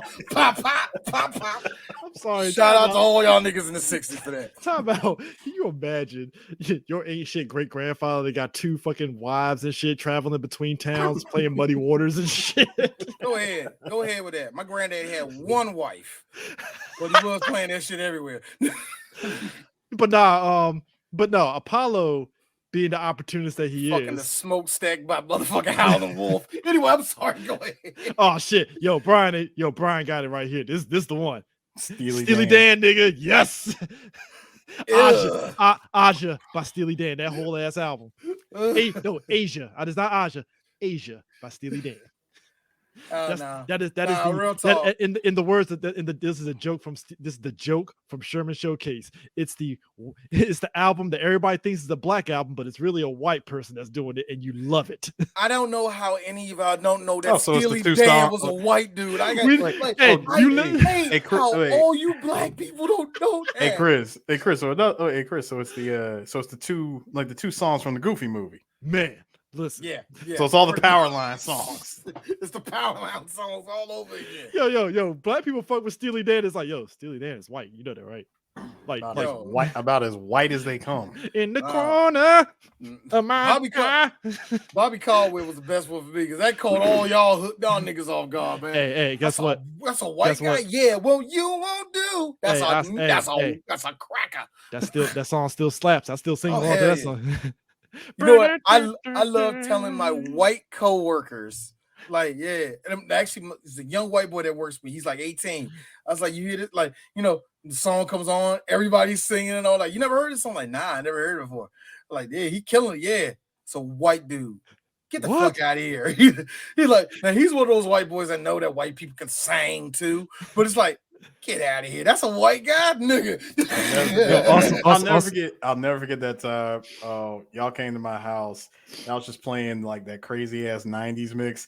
And Chris sees the singer, Suzanne Vega, sing Tom's Diner. And he was like, get the fuck out of here. She was white. I thought she was black. What the hell? You think just from hearing the freaking DNA remix that she was black? How do you think I feel? How you think I felt? No bull crap. 15 years ago. I'm sorry, she's black. What, D? The bitch that sang Finally. Finally is happening. Yeah. She's black. That's a problem, D? Yes. I thought she was white. No bull crap. For the longest time, because I never seen her face, never seen the video. I assumed it was a white woman. Oh, that's for the best whatever part. reason. The greatest part is recently. She getting her monies because apparently everybody just now found out about it. Meanwhile, all of us are like, well, at least me and Eris, because I knew about that whole controversy with the black woman and them using her voice. Yep. No. You're talking about that wasn't her. That was homegirl from your song. Your other song. CCH Factory. That chick. I thought it was the same one. I thought it was the same one. No. Oh, okay. So it's a different black woman. That was Preston, right? No. CeCe Peniston. She's definitely getting her shit off because I want to say it was either Megan Thee Stallion that did it or it was Cardi B or one of them did it. One of them sampled. No, I think it was Lizzo. One of them three has sampled her cadence from from her song. And I said, it's funny. I'm the one that started this shit, and she could at least give me a credit or something. Yeah, I'm not even asking for money. I'm just saying credit me. But anyways, didn't know that. Also, here's me. So if you can sue somebody for cadence, that means the last 30 years of music. anyway. So, but it was exactly how I understand, she did it. And I think it was Lizzo that did that. If I'm mistaken, I think it was Lizzo. It was. She did settle for that. She did settle that one though. Shit, I would too. I wouldn't even try to even take that to court. All right, bitch, you got me. Give her the money. No, but I like how Apollo is helping Rock because number one, they're cool with each other. They're cool. So Apollo sees this guy. I was like, hey, I can help you become a better boxer. But it's also Apollo like, yeah, I do this for you. You owe me. Yep. And it's not just I'm gonna make you a better boxer. It's like, bro, I could promote this shit and make this the biggest the biggest fight ever. Apollo is caking up on the receipts from this fucking fight. Yes, he's getting some back money on this fucking thing. And none of it went over to Felicia Rashad. Zero. You know what? Look, let me be real. Funniest backstory ever. Let me keep it a full buck. Ryan Coogler ain't shit for that. I'm blaming Ryan on that one. There was a black man that pissed you off that looked just like Carl Weathers. Like, nah. He ain't leave them with shit. No. What it was is he lost money, right? No. What it was is he was fucking around with other women behind her back. That's how she found Adonis. Because she was like, yeah. And then, and then that one part where she was really trying to show Apollo and shit. Yeah, when I was helping your father go up the stairs and he was pissing out blood, I had to do all that and stuff. You trying to be that? And I'm like, God damn, like you just going in on him. Like, here's me. Chick, you signed up for it when you started sucking his dick. Don't do that. Don't put. Here's the thing. Here's the reason why me and Chris have been having these conversations lately. I told you a lot of grown-ups are running defense for their ain't shit mamas. Like, yeah, that's why he ain't doing this, and that's why he ain't doing that. And that's why your mama's still fucking lonely, nigga. And that's why your ass is about to be lonely just like her. Stop. Like, yo. It is so fun. It is so funny the way that she was throwing him under the bus. I'm like, it's true. You really did love him conditionally. I mean, look. As soon as that body hit the ground after fucking Drago put him down, it's like, oh, it's on. It's on. It's done. I had to bury my fucking husband after this Russian killed him, and I got all this money. Fuck it. Apollo ain't shit. Like, I feel like I really do hate how the next movie we're gonna have to talk about Apollo Creed dying. Do you know how much that actually pisses me off the longer I linger on it? It's like he didn't have to die. I think what makes it hurt more is the fact that he had probably one of the greatest intros ever. You got James Brown to open up. That's Dead Man Walking right there. Let me tell you something on this. Let me tell you something. That was James Brown that introduced him. James Brown. I don't care if it was 80s James Brown. It didn't matter. That was James Brown. That is every time he hums, that is technically the Black National Anthem. You mean to tell me that he had that all that behind him and still got in that ring? And fucking Drago dragged his. But D, somebody beat him to death. Actually, I'm sorry, beat him to death. Somebody made a sad fact about that. That's America in a nutshell. All the boasting and then get folded. Mm-hmm. Well, yeah. Well, look. That's also the British people. Don't put that on us. Yeah. I ain't saying Apollo represents America. It's just... real talk. I've been watching the Olympics. China's doing the same damn thing. Don't do that because China is flexing real hard. Like, see all these fireworks? See how we got this design? Yeah. Meanwhile, you put your set behind a fucking power plant. Great job, China. Great fucking job. Fuck you. Nigga, second of all, keep buying our face masks. Third of all, nigga, I thought it was a Photoshop. Like, nah, they don't have no power plant behind there. Yes, there is a power plant behind there. Chris, you saw my face right there. Yeah. Way to go, Beijing. But that opening for the Olympics though. Anime. It was them nice. Drums. It was nice. I ain't gonna fake it. It was nice. It was Cartman's nightmare come to life. But nah, Apollo is literally like Don Keenan this shit. Like, hey, rematch. We're getting more money off this. I want to for the ring. Save it for the ring, guys. Save it for the ring and stuff. And basically, they out there like training, running, all that. Running on the beach. I like how all it really took was for Rocky to talk to his wife. That's all. I am glad that's all they took, because we really look at it and it's like, Rocky, why are you doing it? Because I'm scared. I'm scared too. You want to bring me down? I'm scared. You know, it's the same thing. And Adrian being a perfect wife. Thank you, Rock. It's fine. I'm scared. You going to the ring, nigga? You know, it's the same. You know, it's the same thing in the second movie, like in Rocky 4. Same thing. Stop making me hate Rocky 4. Well, you know what? You know what's funny? It's even these though movies start repeating itself themes at this point, everything starts getting repeated for the first second, and it just keeps going on. But the crazy part about this is that, like, as much as we're talking about that moment about I'm scared, it is a very vulnerable moment because let's be real, as men, that whole aspect of being vulnerable, it's always like, well, you're not supposed to say you're scared. No, you're supposed to hold bottle that shit in and just tough it out. And especially in the 80s, especially talking with a spouse, and especially in a sport as fucking deadly and manly as Gladiator.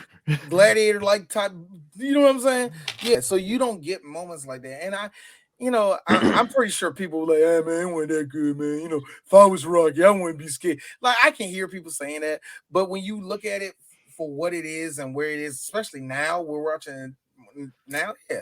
Hell yeah, it's probably the most important scene in the whole movie when you really see how his motivation changed up the second he got it off his chest. That's what's scaring you. Now build from that, nigga, and that's what he did. Let me tell you something. Eris is right there. I'm the same height as Seamus. I was a little nervous. Seamus probably fucked my ass up for free. Just saying. I'm literally standing there. I'm honestly, when I'm standing there between these two, looking like a damn child. I'm just like, yo, Sheamus would eat me alive, just done.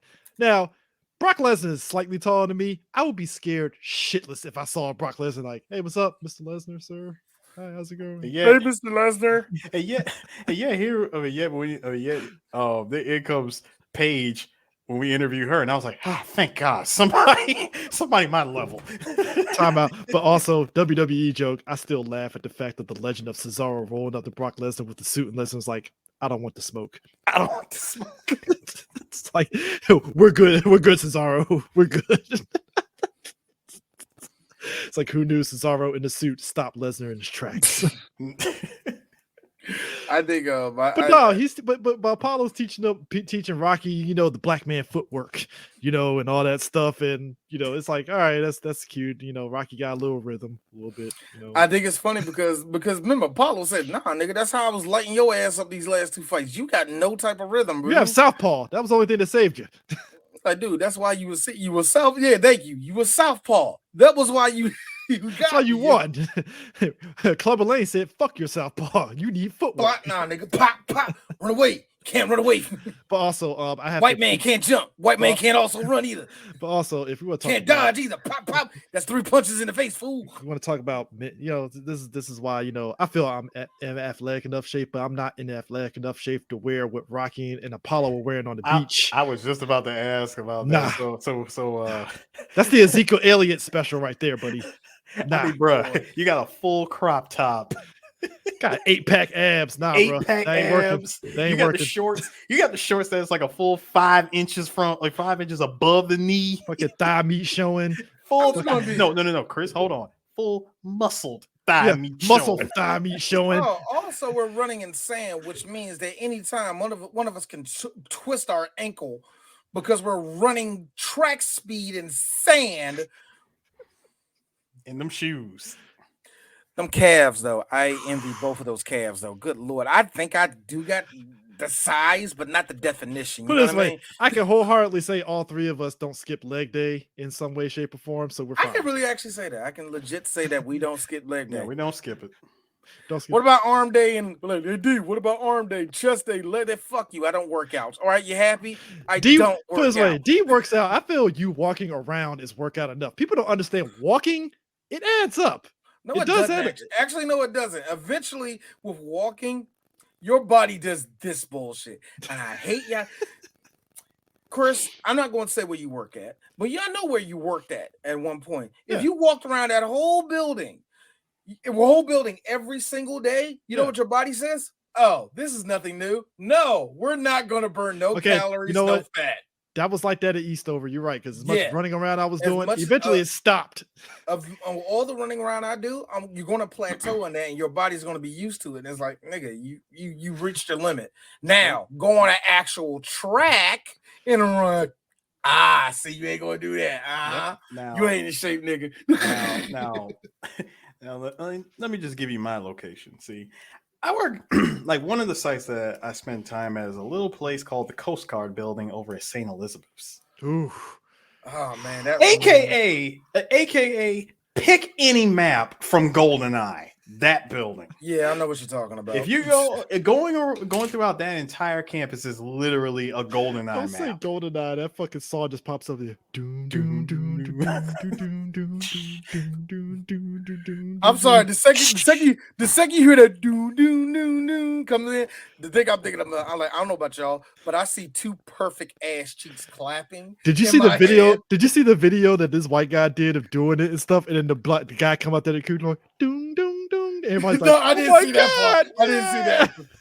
It might be on YouTube. It's funny as shit. But like, no, but you're right though. It's like that is some flexing for you. Dude, look. We all got gym rat friends here and stuff. I see them wear that shit in the gym. I'm like, I hate you. You show off. Like, I hate you. I hate you. You have like 0.5% body fat. So I'm sitting here like I got like 12% body fat. I think I'm in good shape, and all of a sudden, really, I got full titties, nigga. How you think I feel when I see these? It's like I said, I think we're gonna get blurred for that. Come on, this is barely an A cup. I don't know why we look, here's Chris. I don't know why, man. D ain't even got a full A cup. Thank you, nigga. I'm just chubby in the chest.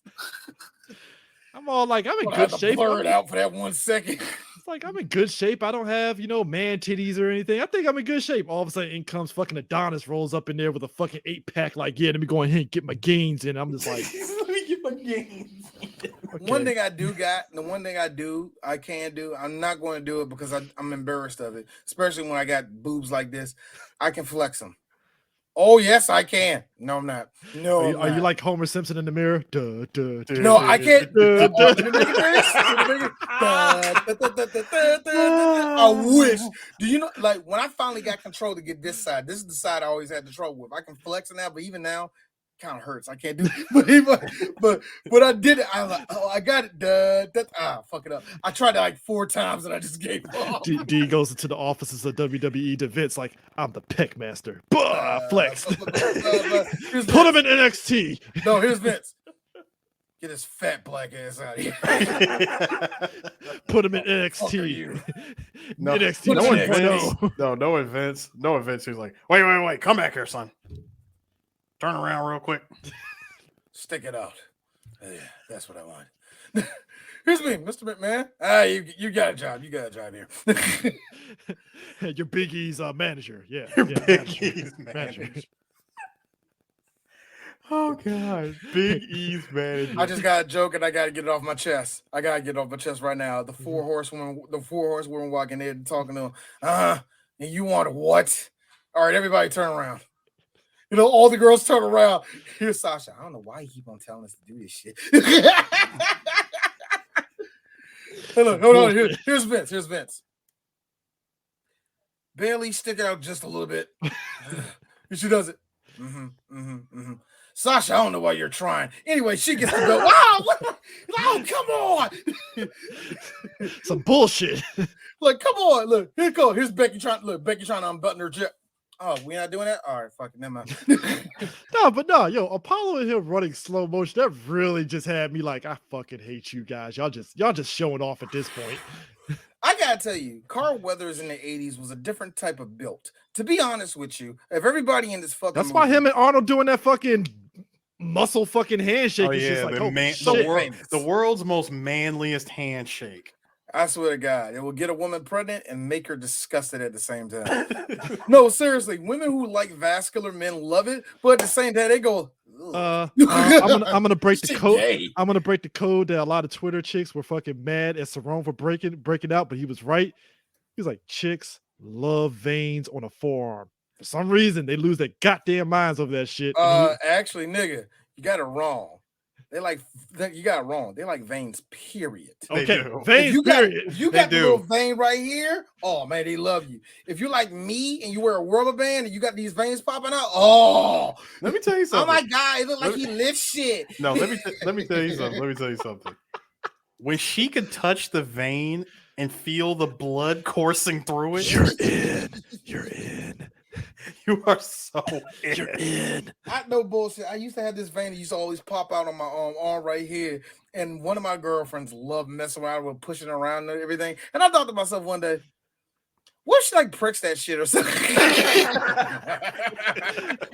What D didn't tell you is he did like 2 sets of 5s with a 25-inch barbell and shit, and be like, shit, yeah, not back in the day. veins, Eric can tell you back. Look. Back in high school, in the first year out of college, I was still. I had muscle and all that. All that shit went to the wayside as soon as I started rapping. Let me tell you something. Hey Chris, let me tell you something.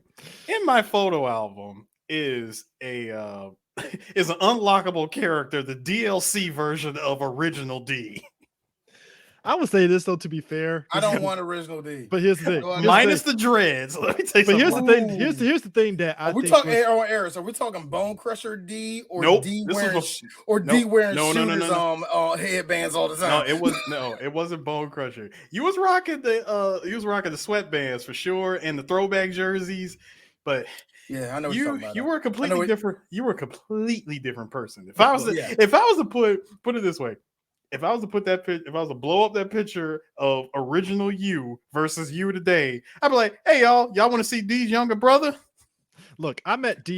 Do it. I don't even care now. Look. I met D in passing during me and Eris's like the latter part of high school and stuff, and I didn't really fully hang out with D until like after we graduated high school and Eris had another party and stuff. But I remember seeing D. I was like, I remember him from somewhere. It's like, yeah, because we went to the same church. I know, it was just one of those. We crossed each other all the time in church and probably didn't even know it. So here's the wild part, Chris.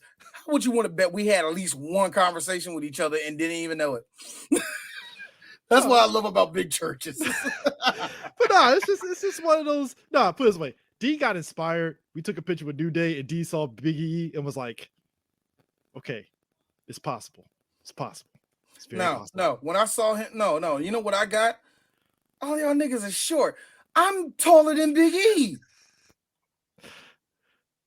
Eris, you're not taller than X, but you're close to it. No, he and I are like literally the same height. Y'all same height. They can't be. You met him at MagFest. Dude, I met him at MagFest. We're the same height. Xavier Woods is just me with bigger muscles. That's it. Kofi is actually shorter than Chris, towering all three. Look, Rocky. Anyway. But anyways, all I'm saying is this. Carl Weathers was definitely a specimen, to which I'm like, a specimen. No, I mean, that's what, hey, look, in the 80s, and like we saw with Arnold's Pumping Iron, like that was the thing. You had to look a certain way. And like that, like you took Sylvester Stallone, Carl Weathers, Arnold Schwarzenegger, who else? Dolph Lundgren. Our boy, Steve James. Like all of them had that. Steve James was insane. And he was a martial artist too. His body was insane. Yeah, no homo. His body was insane. Big difference though. Steve James was pre Michael John White. Big difference though, Chris, between like since you brought up Pumping Iron, Schwarzenegger even admitted that Columbo was stronger than him. Oh yeah. He might have been bigger than Columbo, but Columbo was strong. Oh, I seen that movie. I remember when he said that. Yeah, that was yeah. If I want to, if you want to make even more truthful, hell, Mr. T, fuck it, put him in there. Mm-hmm. Actually, to be honest with you, with Sylvester Stallone mostly, yes, he knows how to box, but everything you see, that's cosmetic. Oh yeah. 100%. Oh, it's cosmetic. Everything you saw, and I hate saying it with Carl Weathers, but I think even with Carl Weathers, it was a bit cosmetic too. But Rocky Balboa, that was the first time like he actually was like doing the work, legit doing the work and everything. Even though I'm with South Park, he took horse steroids. I ain't stupid. Look. Sylvester Stallone. But what he did to get in shape for Rocky Balboa, it should be commended because that was one of those straight up shredding your body type of But that was the thing that everybody. I think that was that moment where, because we talk about with movies and stuff, that was the one time people didn't have a problem with like the HGH and steroids because it was like, well, it's for a movie. You're an old person. You're just at that age where you can't necessarily snap to that level anymore. You need help in some way. Like, just real talk, guys. What's real talk? Eventually, all three of us are probably going to take some type of testosterone supplement eventually in our life. Like, I'm not saying it's for your dick, mostly. But I'm saying it's But the stuff that Frank Thomas like promotes all the time. Oh yeah. No, hey Frank, you got a big ass neck. How you get there? Well, no, but that's the interesting. That's my hero, man. Let me stop making fun of him. No, but that's the interesting thing though, is him getting to like him working out and get to the size that he is for these Rocky movies. And you gotta remember, he was working on the Rocky movies the same time he worked on the Rambo movies. Mm-hmm. Yep. Yeah. You know, I mean, didn't he get cut for Rambo? He got cut for Rambo, especially Rambo 2, because he was one size in Rambo 1, which I think he was working on. It was before Rocky 3, so First Blood came out, then Rocky 3, then First Blood Part 2. Yeah, and then you saw the difference. That look that he had for Rocky 3, he got more cut to show up again in Rambo 2. It's like so wild when you see and Nighthawks. Like I say, Nighthawks. He was ripped anyway.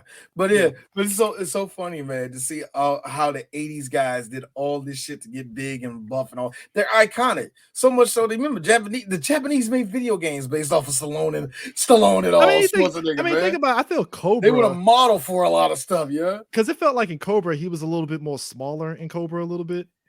Was he? He was like in between. He was mostly rocking that black T-shirt the whole time. That's probably what the black T-shirt makes it look like he's a little bit smaller. Yeah, black does hide. Yeah, because then going over the top, he's all jacked as a fucking truck driver. So I'm like, yeah. But you got to remember he was super jacked. Plus, you got to remember in Cobra that was supposed to be his Beverly Hills Cop. Yeah. So he was basically not trying to, he wasn't trying to flex on anything in that movie, necessarily. Yeah. So that's why, seeing a muscle-bound dude in a suit like that is always funny when he's in Tango and Cash. And I'm like, so you found a suit for your size, huh? All right. Okay, see, but you know how it works out for today for anyone who looks like that? They can go out and rock a tactical suit. Mm-hmm. Aha. Or you just do the Marvel diet of chicken and rice and vegetables, and that's chicken, rice, and broccoli. Chicken, rice, and broccoli, and lift heavy weights. Boom, you're jacked. Which, I mean, hey, there's truth to it because it is true. Chris Evans went through that. It's a very archaic diet, but it works. Chris Evans went through that shit, and he said it himself. I never want to eat chicken breast again after doing these movies. The one thing I would never like, I've learned from hearing Gerard Butler and Michael Fassbender saying with the shit they had to do to 300. Yeah, no, fuck you. That's never happening ever again. Dude, that's the reason why. That was the reason why Gerard Butler refused to come back for the sequel to 300. Because he wants to rock that dad body. That's all he wants. I don't blame him. He did not want to go through that shit. Like Michael Fassbender talking about it, he said he loved it because he was already in shape, but the problem was they wanted more in shape. Is that diet? It's the diet, and then you got to carry these shields. And these shields ain't real shields, but they're still heavy. No and bread, you're like hungry. No bread. That's why Gerard Butler hated it, because he putting all that armor on. He's like, "Oh man, can I have like a sandwich?" Like nigga, this is why I feel in the 80s the diets had to be different to where they could eat a loaf of bread or something, at least, something. See, that's where it gets different also, and food was different in the 80s. Much like the heat, food was different because the shit that we're pumping into chickens and cows and all that now did not exist in the 1980s. So yes, it's different. Chicken's different. You know why girls got big ass titties now? I don't know why. Food? But it's the food. I don't know exactly why. It's what's in the food. Steroids. He's like again, can't prove it. Can't prove it. Look, I don't want to be like Joe Rogan and make conspiracy theories, but could be steroids. I don't know. Well, the only way hold on, Chris. You don't have to make here's how you get around all of us making steroids. Eris, could you pull that up?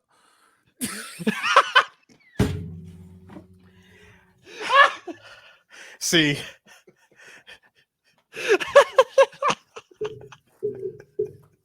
Look, I know he said nigga like 6, 7 times. So, Jamie, can you pull? No. Stop it. He keeps on bringing up all these. Stop it. I was just going to say, niggas, but y'all ruining a good produced show. No, and as a podcaster, I cannot stand by it. Listen. Listen, Chris, this is how we get around all of us. This is how we get around all of us doing the whole conspiracy theory shit. See, before D said what he said, I was just gonna say, just make sure all of us are smoking weed. Yeah, exactly. Let me tell you something. We just have to get high. That way we can Elon Musk this shit. Look, I ain't trying to have the government find out I smoke weed and be like, hey, what are you doing over there? It's like, what are you doing over there? Yo, but I just like how Rocky allegedly. I'm afraid, all right? Can't believe it. Big old white man gonna come out here, beat me inside the head. Can't do it. The whole hood is gonna laugh at me. Yo, the whole hood laughed at fucking I Club Lang at the end of this fucking match, wasn't it? Boy, I cannot imagine if you thought Apollo got a bed going back to the hood. but here's the interesting thing. So, like while we get try, let's go ahead and wrap up this fight because we're pretty much at the end. We're at the end game of this movie. Rocky is antagonizing the shit out of Clubber in the ring, and everybody's like, no, hold on. He's not just antagonizing him. First, he's fighting him, and he's thinking, all right, I'm not trying to have this shit go down the same way as last time. Mm-hmm.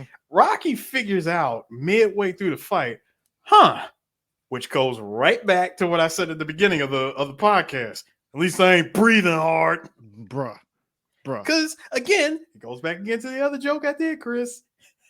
At that point, the cheat codes started to wear off, and them haymakers he kept throwing out every damn swing, that meter just kept dropping. Look, it's the Andy Dufresne school of running away and letting them run out of breath and then beat them into submission.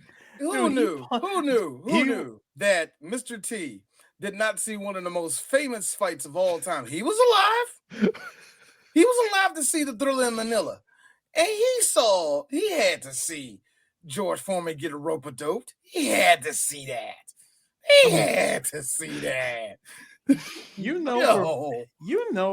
You ain't shit where Rocky is hitting Mr. T with the Michael Jackson. You ain't bad. You ain't nothing. Bruh. Hey, I got a real question. I know we good on Clubber for this. Clubber's corner ain't shit. Dog, did they skip cardio day and Clubber for the training? They skipped cardio day, and apparently all of them were too scared to tell him. Like, yo. Can you imagine? And there's 3 of them, so they all sit back on. You gonna tell them? Like, who you gonna tell them? Hey, yo, Clubber. Call me by my real name. You know me. You know me since I was a kid. My name is Cecil. Call me Cecil. Cecil, you think you wanna call me Clubber? You think you want to I don't know, hit the jump rope a little bit? Oh, hit the streets. Hit the jump rope. I hit your mama last night too. You want her to be hit?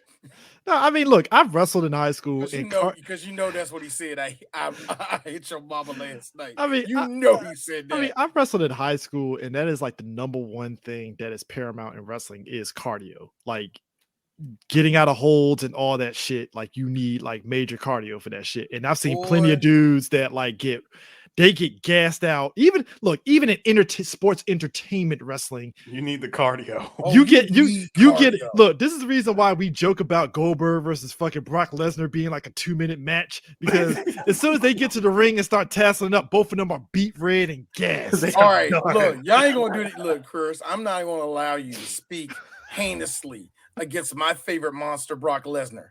It's after 5 minutes with him, not 2. All right. This is why Big E wants his match with Goldberg. Oh man, I hope he did. Look, I hope. I don't know how all this shit's gonna parlay into it, but it better. You want your 5-star match? Not me. Nope. You want your high work rate? Not me. You heard? Big meaty man slapping me. No, Rocky sat there and the first 2 rounds he's running around and fucking Apollo and Paulie looking at each other like, what the fuck is this motherfucker doing? Like, you're taking hits, Rocky. What's going on? No, I got him. We're gonna do this. I got him. I ain't no more than a quarter. I'm making sure it's good. It's gonna be great. So eventually he does end up rope-a-doping fucking Clubber. It just beats the mess out of him. Just I'm like, whoa. Oh man, you know what? No, I get pissed off at my kids when they play Street Fighter. Well, I used to, not no more. I used to really get pissed off at them for one main reason. Neither of these niggas refuse to block. So when I see people not blocking, I screamed that out. Chris, the few times we went to Xanadu and we watched people play Marvel, how many times you heard me say block? Why are you blocking with your face? Just block. The nigga keeps doing the same move, block. He's doing a dash, block. Like, I always get mad at the whole fight. This is Clubber. These niggas they are punching. First of all, they're already punching sponges anyway. But Lord, just the way that Clubber gets rocked in this was just so disrespectful. I've been playing the boxing submissions in Lost Judgment. There's a couple of boxers that just eats punches, but their whole shtick is they have this one good move that can hit you and ding your health. So the whole time, like Homeboy in Yakuza 0 was like that. Remember? Yeah, so it's like you're fighting them and stuff. And you just bip, bip, bip, bip, bip, bip, bip, bip, bip, and all of a sudden you see them glow, and I'm like, ah, shit, sidestep, and it's like, yeah, because they only had that one move, and yet they're eating punches. And I mean, it even happened in Creed when Creed was fighting the UK dude, and you just see him just like bip. I'm like, yo, Adonis, block. Just block. I hate how, like I said, it's kind of funny. I thought Ryan Coogler, and I mean this. I think the best boxing is in Rocky Balboa and Creed. They get the atmosphere that down. Yeah. And I really love what they did in Rocky Balboa. I really love the way they presented in Rocky Balboa a little bit more than Creed. I thought in Creed, Coogler just nailed the atmosphere and just the direction. Like I said, I think it's like I said, the scene of him getting ready to go out to the ring and him going to the ring is one of the best scenes I ever seen, like from Ryan Coogler. I love that scene. But also, just the way it's shot, you can tell they did it all in one take and everything. I loved it, man. But also how we didn't mention good old Duke. He's there in the corner. Yes, Duke is there. Duke is there because Duke is helping out Apollo and them train up Rocky and stuff. And Duke is this is why I love them putting Duke in Rocky Balboa before that character died. Tony Burton? Yeah, Tony Burton before he died. Because I remember Eris, I don't know if you remember the trailer for Rocky Balboa, and you hear Duke's voice like, "Yeah, we're gonna train you. We're gonna do it the old school way." No. I know what line he's gonna use. I remember he said, listen, you ain't got the speed anymore. We ain't doing that. You're old now. You got Alzheimer's. Your hip going out. We gotta rely on some old-fashioned power punches. Fucking Rocky got chains on his neck, fucking doing lifts and shit. I'm like, did you just steal from Clubber Lang, Rocky? Is this what you're doing? Pretty much. Apollo might have taught you some. Apollo taught you some stuff, but he ain't teach you everything. Which side note, apparently, Sylvester actually wanted to put Clubber Lang in Rocky Balboa, but like the studio was like, nah, they kind of wanted to keep that kind of like grounded aspect to Rocky Balboa, which I understand. I totally get it. I totally get it because you put Mr. T in there on ESPN talking shit about Rocky. It's like, you're in a different territory of Wacky. I personally would have loved to see this show. Like, so Mr. Lang, what do you think about it? Well, first off, he's on the internet. So what do you think about it, Mr. Lang? So it's got to be that pause before he talks. Well, Rocky. I would have loved to see that, dog. I would have loved to see it. But Rocky beats the shit out of Clubber, and like Clubber's own corner is like, dog, defense, and I'm like, but that's your guy. Teach this nigga nothing, man. Y'all really didn't teach and they're sweating. And Clubber's corner is sweating bullets, and like, what the fuck? But we beat him earlier. This is how you know that it's bad when Clubber's like literally punching his damn breath out because I mean he's just losing all wind, whiffing punches like crazy, and it's bad when Rocky is doing this shit when he's like reaching out and hold this nigga's forehead like come on man, hit me again, come on, hit me again. I'm like, bro, stop embarrassing him. The whole world, and he even says it. The whole world is watching. Come on, knock me out. Do it again. Meanwhile, Apollo's in the corner cheesing his ass off because he put money on Rocky in Vegas. Like, yes. Oh! I'm sorry. Actually, that's a better one. No, that's not a better one. No. Oh, he put. Look, I messed up this joke earlier, y'all. I wanted to say this and I messed it up. But when Rocky was getting knocked out, I wanted to play this song.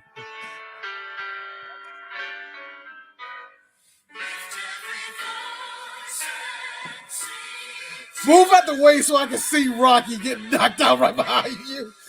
I still can't see it carried away. Well, this is Rocky ducking underneath the punch. Actually, anyway, whatever. It doesn't matter. It doesn't matter. I mean, look. Let's be real. I wanted to get that joke off my chest because let's be real. God, I wanted to play that song. Hey, look, the Black National Anthem definitely was playing after that first match between them. Easily. Oh yeah. This fight, no, not so much. Hey, and before anybody asks, yeah, he did beat Tarver and Rocky Balboa. So, yeah, Rocky has beaten 3 black men. I mean, well, Tarver won, but in the deleted scene, Rocky did win, and it was the most funnious reaction ever because Tarver was like, "Bullshit." Yeah, they did. I forgot they did. Yeah, the studio was like, because the studio was like, Rocky wins? Nah, fuck that. Nah, he loses. Sorry, how old Sly? 61. Yeah, no, that doesn't happen. Nah. No, but this is funny because after this, we get something which I laugh that Creed called back to it and stuff. Rocky and Apollo have a closed door match. Yep. Read the bell. Ding. I just I'm sorry. I'm always thinking about Quagmire and Cleveland. And you just seeing Quagmire's feet go. I laugh so hard that Creed called back to it. And Don's like, so you and Apollo had a third match. Who won that one?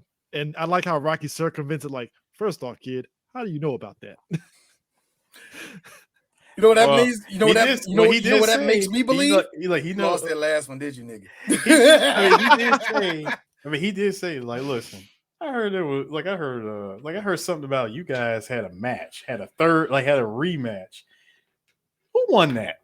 And I like how he told the truth too. He was like, man, your dad knocked me on my ass. Let's be real here. Apollo was secretly training for that shit his whole life. Oh yes, he downloaded data after that when he trained him up against Clubber. Like, and I got this nigga right here. Let's go. Boy, and I bet here's the sick part. Like every wrestling match that everybody wanted to see and no one got to see, I bet it was lit. I bet they went 9 strong rounds, but it was some of the best 9 rounds of boxing you ever seen in your life. You know, it's like I guarantee you it was the ish until Rocky hit the ground and Rocky go, all right, man, we done fighting, man. You won, nigga. Fucking both of their respective wives comes up like, yo, Paulo, why you sweating so much? Oh man, yeah. We were just I'm sorry. Felicia Rashad? No. You said Felicia Rashad? No. You said it wrong, Chris. That white girl that he was fucking on the side. Oh my God. What's wrong with your face? You know Apollo? what? Baby, this is something that happened. You know what? I got a feeling after that match against Rocky, that's where he had his jump off after that. Ooh, that birthed Adonis. Oh, he in Vegas? Oh, he birthed. That's where Adonis got birthed. After that fucking was Trist. After the third fight. No. Wait a minute. After that Trist. That Trist. Shut up, Chris. The numbers add up. They do. The numbers add up going into Creed. What year did this movie come out? 82? 82. Numbers add up, more or less. Yo, if they got a birth date for this nigga, I'ma die laughing. Donnie. Adonis Johnson Creed, nicknames Donnie. No, they ain't got a birthday. I thought they did. I was going to say, shit. They don't. Oh, yes, they do. There is a Rocky wiki. Adonis Donnie Creed, born June 1st, 1986. So this is before he died. Yeah, that had him before he died. Ooh. June 1st, when? 1986. So this was before Rocky 5. Woo! It was one of them motherfucking dances that came out. Living in America. Hey. And the one right beside James. That's who he was banging. Yeah, 85, 86. Yeah, it adds up. You say it was June? His birthday was in June 1st, 86. Good. Oh my God. Michael B. Jordan was born actually on February 9th. His birthday's in a couple days in 87. I was about to say that's lazy, Chris, so it didn't count because if it's the same birthday as the actor, it never counts for me. So here I'd say that. But no, that one. Also, side note, hey, people like Michael B. Jordan that grow that mustache combo, he does be looking like old boy from 227. Just throwing that out there. Like mini Steve Harvey. Oh, Lord. But yeah, it's I'm sorry. Whoa, Brian. They can't keep the date straight. Are they having? Is there like multiple dates? Because if it's multiple dates, I believe that because it's a movie. It probably is. It's a movie with its own universe. There's going to be conflicting dates. That happens. In fact, actually, to up one, you said they can't keep the damn date straight. No, what usually happens is the movie studio, the writer themselves, and the fan base can't keep the date straight. The best example of that is look at any anime that gives you a birthday but doesn't give you a year or like something like that. Watch everybody run wild with it. Watch. It's like look. The best example of it, I want people to look. If you want to look up something, look up Batman's birthday. You're going to get 3 different dates. You're going to get the date it was actually published the first time. You're going to get the other date that's fictional, and you're going to get a date that came out like out of a movie or something like that. Nobody can get these straight. No one can, unless there's something officially come out for the person that written it. Don't believe it. That's how I feel. Now, here's the thing. Rocky came out Memorial Day weekend. It says May 28th through the 30th. Oh, yeah. That's Memorial Day weekend. In 82. But they don't show the other ones. That shit 8. That's all you need to know. There it is. I found it. So number 1 was Rocky 3. Number 2, Visiting Hours. Okay. Number 3, Conan the Barbarian. Number 4, Dead Men Don't Wear Plaid. Number 5, Porky's. Number 6, The Sorcerer and the Stone. Number 7, The Road Warrior. Number 8, Chariots of Fire. Number 9, Victor Victoria. And number 10, Fighting Back.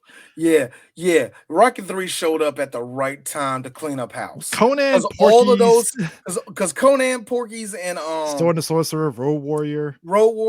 All those 3 are, and let's throw Sword and Stone. Those 4 are remembered and people still revisit them and all that. The rest of them, no, there was this 80s trash. And you need to it was going to take over. That took over that whole weekend. Wasn't nothing going to fight that thing, man. But I mean, it's funny too because Eye of the Tiger is probably the song that still they played the shit out of, and it actually got nominated at the Academy Awards. Yeah, it's a song to this day white people can't get enough of. To this day, white people will still play Dan. Yeah, this is my hype music. Sure, look, when we talk about Rocky IV, Hearts of Fire overtakes Eye of the Tiger for me, at least. Yeah, me personally, yeah, Hearts of Fire is way better. Yeah, I mean, but it's just funny. Like the critical response to this is that a lot of people really at that time, kind of like us, where it's like they saw, okay, Rocky's getting goofy. It's fine, but it's not as good as Rocky 1 and 2, which is fair. That's fair. Gene Siskel would go say, sorry to say this, but there's nothing new in Rocky 3. We just sit there wondering why it exists. We see nothing new about Rocky's character except that the tender side of his soul, which made him most appealing, is now virtually missing. He has a point. He said Rocky is no longer likable. That is a fucking point. The thing that really made Rocky is not in this movie. Well, somebody said it best. It's very empty. Yeah, and I think that was a point of Rocky's character because he's became different and all that. I do believe that, but there's something with this movie that doesn't have that same type of edge. The reason why we like this movie is because of fucking Mr. T. It's like the charisma. Also, bear in mind that this movie, if I'm not mistaken, is probably the shortest of the Rocky movies. I think it goes by quick. I mean, but also it's like an hour and like 30 or 40. But the critics, it's a quick movie. But the critics also, they loved Carl Weathers and his charisma. Like they was like, oh, we love Carl Weathers. He's great in this movie. Which I'm like, yeah, he is, because it's like Carl Weathers knows the material. Like, yo, I know the assignment. I'm here. Boom, this is what I do. Cool. It's like, all right. Now, despite Gene Siskel saying that, they both said, oh, Yeah, this movie needs to get praised because the way they set themselves up to go into this movie, they made sure one thing that a lot of movies fuck up on. You got to make sure your second movie is a big winner, and it was. So walking into this one, they can do pretty much whatever the fuck they want. That's As how a you set movie, yourself up for the franchise. you can set yourself up on a franchise. I mention this all the time with MCU movies. They can make weak ones. You know why? They had like 6 strong ones, and now it's like, all right, y'all take layups, man. 6 and a possible. Y'all take a layup, man. Just lay these ones up, man. Yeah, I think that's come on, why it's that, man. Ain't nobody looking at this shit. And I think that's what I mean, look, I feel that's the only reason why Rocky 5 got made, because 4 made money. So it's like, fuck it, do Rocky 5. Yeah, all right. Yeah, and I think that's the one thing that was nailed on all these movies. And I think by the time you did get to Rocky 5, it was zapped up at that point. It's like, why are we still making Rocky movies, man? So you know, I believe that, man. Yeah, but I mean, like only in 2 years. And 2 years later from this date, they will make the movie. Yeah. But like I said, it's just, and the thing of it is too, it's funny. I don't think we mentioned this before, but Rocky had video games.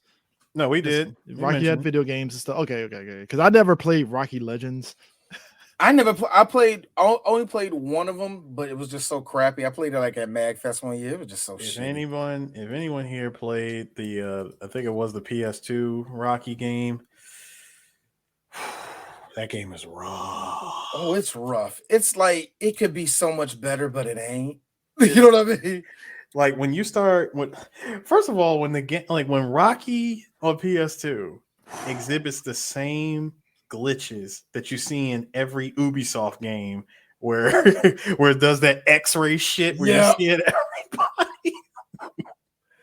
When it did that, full of glitches, man. Bro, when it did that shit, I just said, "Ugh, this game is woof." I mean, you know, straight woof. And you can't put out a subpar Rocky game when you have fucking what's the Dreamcast boxing game? Ready to Rumble, and you had Knockout Kings and all that stuff, and then you put out Rocky, and it's like the shit is. I think the problem with that was that you could have put Rocky you could have made something with the Rocky game. Could have put Rocky and Knockout Kings. But think about it, like all movie-based video games is shitty. Even if there's no movie to coincide with the video game, it still comes out very shitty. It's only like when I really think about it, there only has to be like at least maybe 5 tops games where it was like a good video game and a good movie. It only has to be. It's not that. God, I can't even name one. You know what's really bad about the Rocky video games is that one on PS2 in particular had the nerve to put Spider Rico in it. Of all of them, yeah, I know, right? That's the mysterious character that everybody brings up and we never see. No. That's who he was fighting at the beginning of the first movie. I know that, but I'm just saying he's just it's a name, you know, and stuff. It's Spider Rico. See, that would have been interesting to see Spider Rico come back in Rocky Balboa. Like, Spider, what are you doing here? I've been watching you just like I've been watching your career all my life. You know what? I keep on forgetting that's Burgess Meredith, and I keep on forgetting Burgess Meredith was a fucking penguin. So I keep on forgetting that. I keep on forgetting that. Mick, I loved you, man. You were a part of my childhood, not of Rocky, but of Batman 1966.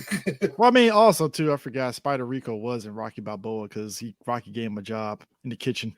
Bull crap. Yeah, he did. He did. Yeah, he did. I forgot he gave him a job in the kitchen. He gave him a job in the kitchen. I forgot about that. That was like a little small subplot. Like Paulie was like, "Why you got Rico in the kitchen?" Because he's a boxer. He works here. I help everybody. You're working, even though Paulie was working at the fucking meat plant before they shut the shit down finally and stuff. It's like, Paulie, what are you still working here for? Yo, I think Paulie just stuck around so. Hey, look, Paulie, even though he fucked over Rocky's money, he still was there. You know? Bruh, that I will never forgive him for that shit. I mean, hey, look, Rocky rebounded and got his restaurant. No, he did, but still, it was just fucked up. I blame the robot. I'm sorry. And I don't want to jump ahead because we are going to talk about it in Rocky 4, but yeah, my nigga, you gave power of attorney to that guy? To him? My problem was, I tell you where Rocky fucked up. Happy birthday, Paulie. That's where he fucked up. That's a CTE. You gave this nigga a whole ass robot. Also, how ballin' was Rocky to have have a Robbie the Robot in the middle of the 80s.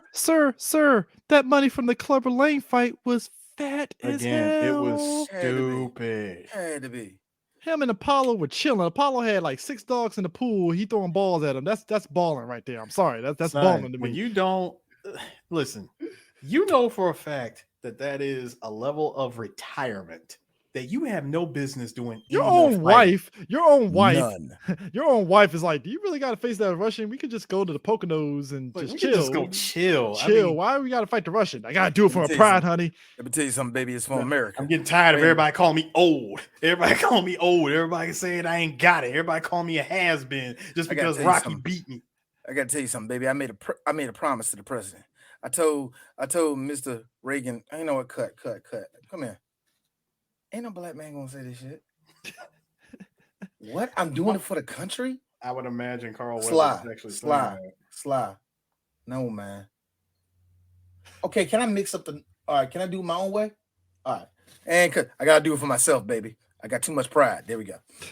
We good. I ain't gotta put that American shit in. Fucking Creed. Boy. Creed 3. Then Creed 3 gonna fuck around and all of a sudden Carl Weathers comes back as like Apollo's twin brother or some dumb shit. I would love. No, they keep it stupid.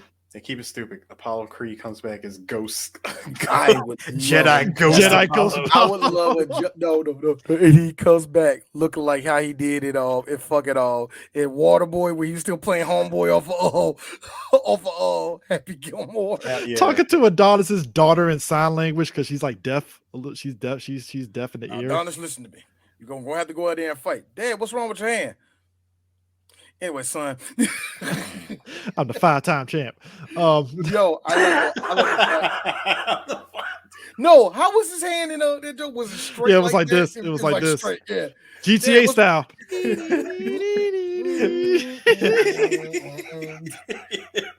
Speaking of which, D is currently playing Vice City. Redefined. Oh, you're playing the remaster. First time, huh? First time.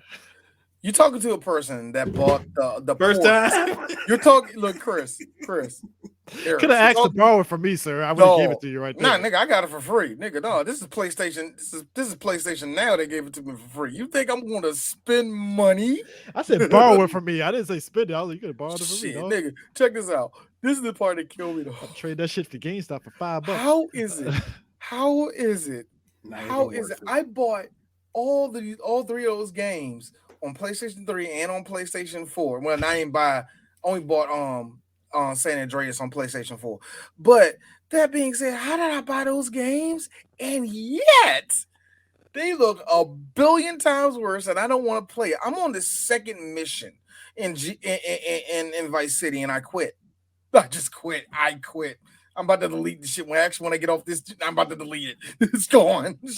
But the legacy of Rocky 3, though, like I said, this is where the series just went bananas. It was like it really did. It was just all shoots ahead, and Rocky 4 just says, "Nope, hold my beer. We're going nuts." And that's gonna be not the next movie after this, but it's coming. Yeah, it's coming later on this year. I would love. I don't think it happens around the 4th of July, but if it does, I might just slip it around there. I might. I don't think it does happen. I don't think we do it that late. I think we actually do it in August. I just find it ironic that we kicked off Black History Month with Poetic Justice, and then boom, we cut to a black dude getting his ass mollywopped by a fucking white guy at the end of the movie. So I mean, what's next on the docket?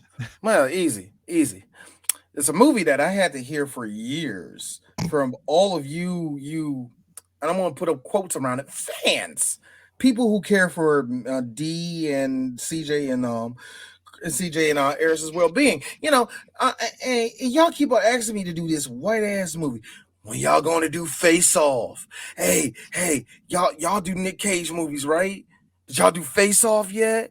Hey, you know the movie I like? That movie where John Travolta got a surgery and then got Nick Cage faces. I want that. That is one of the movies that I keep constantly hearing from. So we're finally going to do it. We're finally going to do Face Off. Yeah, you're happy in the middle of Black History Month. Mind you, it's been probably like 4 or 5 years since I've seen that movie. I don't remember one nigga in that damn movie. I do. I don't think if he do, he ain't talking. No, actually, fucking I forgot who it was. Well, yeah, CCH Pounder. Oh, see, yes. that sounds stupid. Or as the blurs like to say, Amanda Waller. Yeah. January, February, March, April, May, June, July. Oh yeah, I got us doing it in August. Damn. The side note, the Japanese poster for Face Off is just. Actually, no. The mwah is the Ghananese picture of. Ooh, I've never seen that. Boy, the Ghana. I swear to God, I don't know who the nigga that drew all those pictures in Ghana for these movie posters, but it is fantastic. It is straight up fantastic. But anyway, that's next week. I mean, yeah, next week. Yeah, that's next week with y'all, man. Hold up. Do we include the JT Money video for Face Off? Wait, and also Sharp. I see what you said there. Of course you would like her. Anyway, we all love her. We all love her. You know what Sharp does? You want to take them breeze. I mean, hold on. Which CCH Pounder? The Shield CCH Pounder or Sons of Anarchy CCH Pounder? Actually, that's a good question because I'm not sure which one. But anyway, or RoboCop 3 CCH Pounder. Take your pick.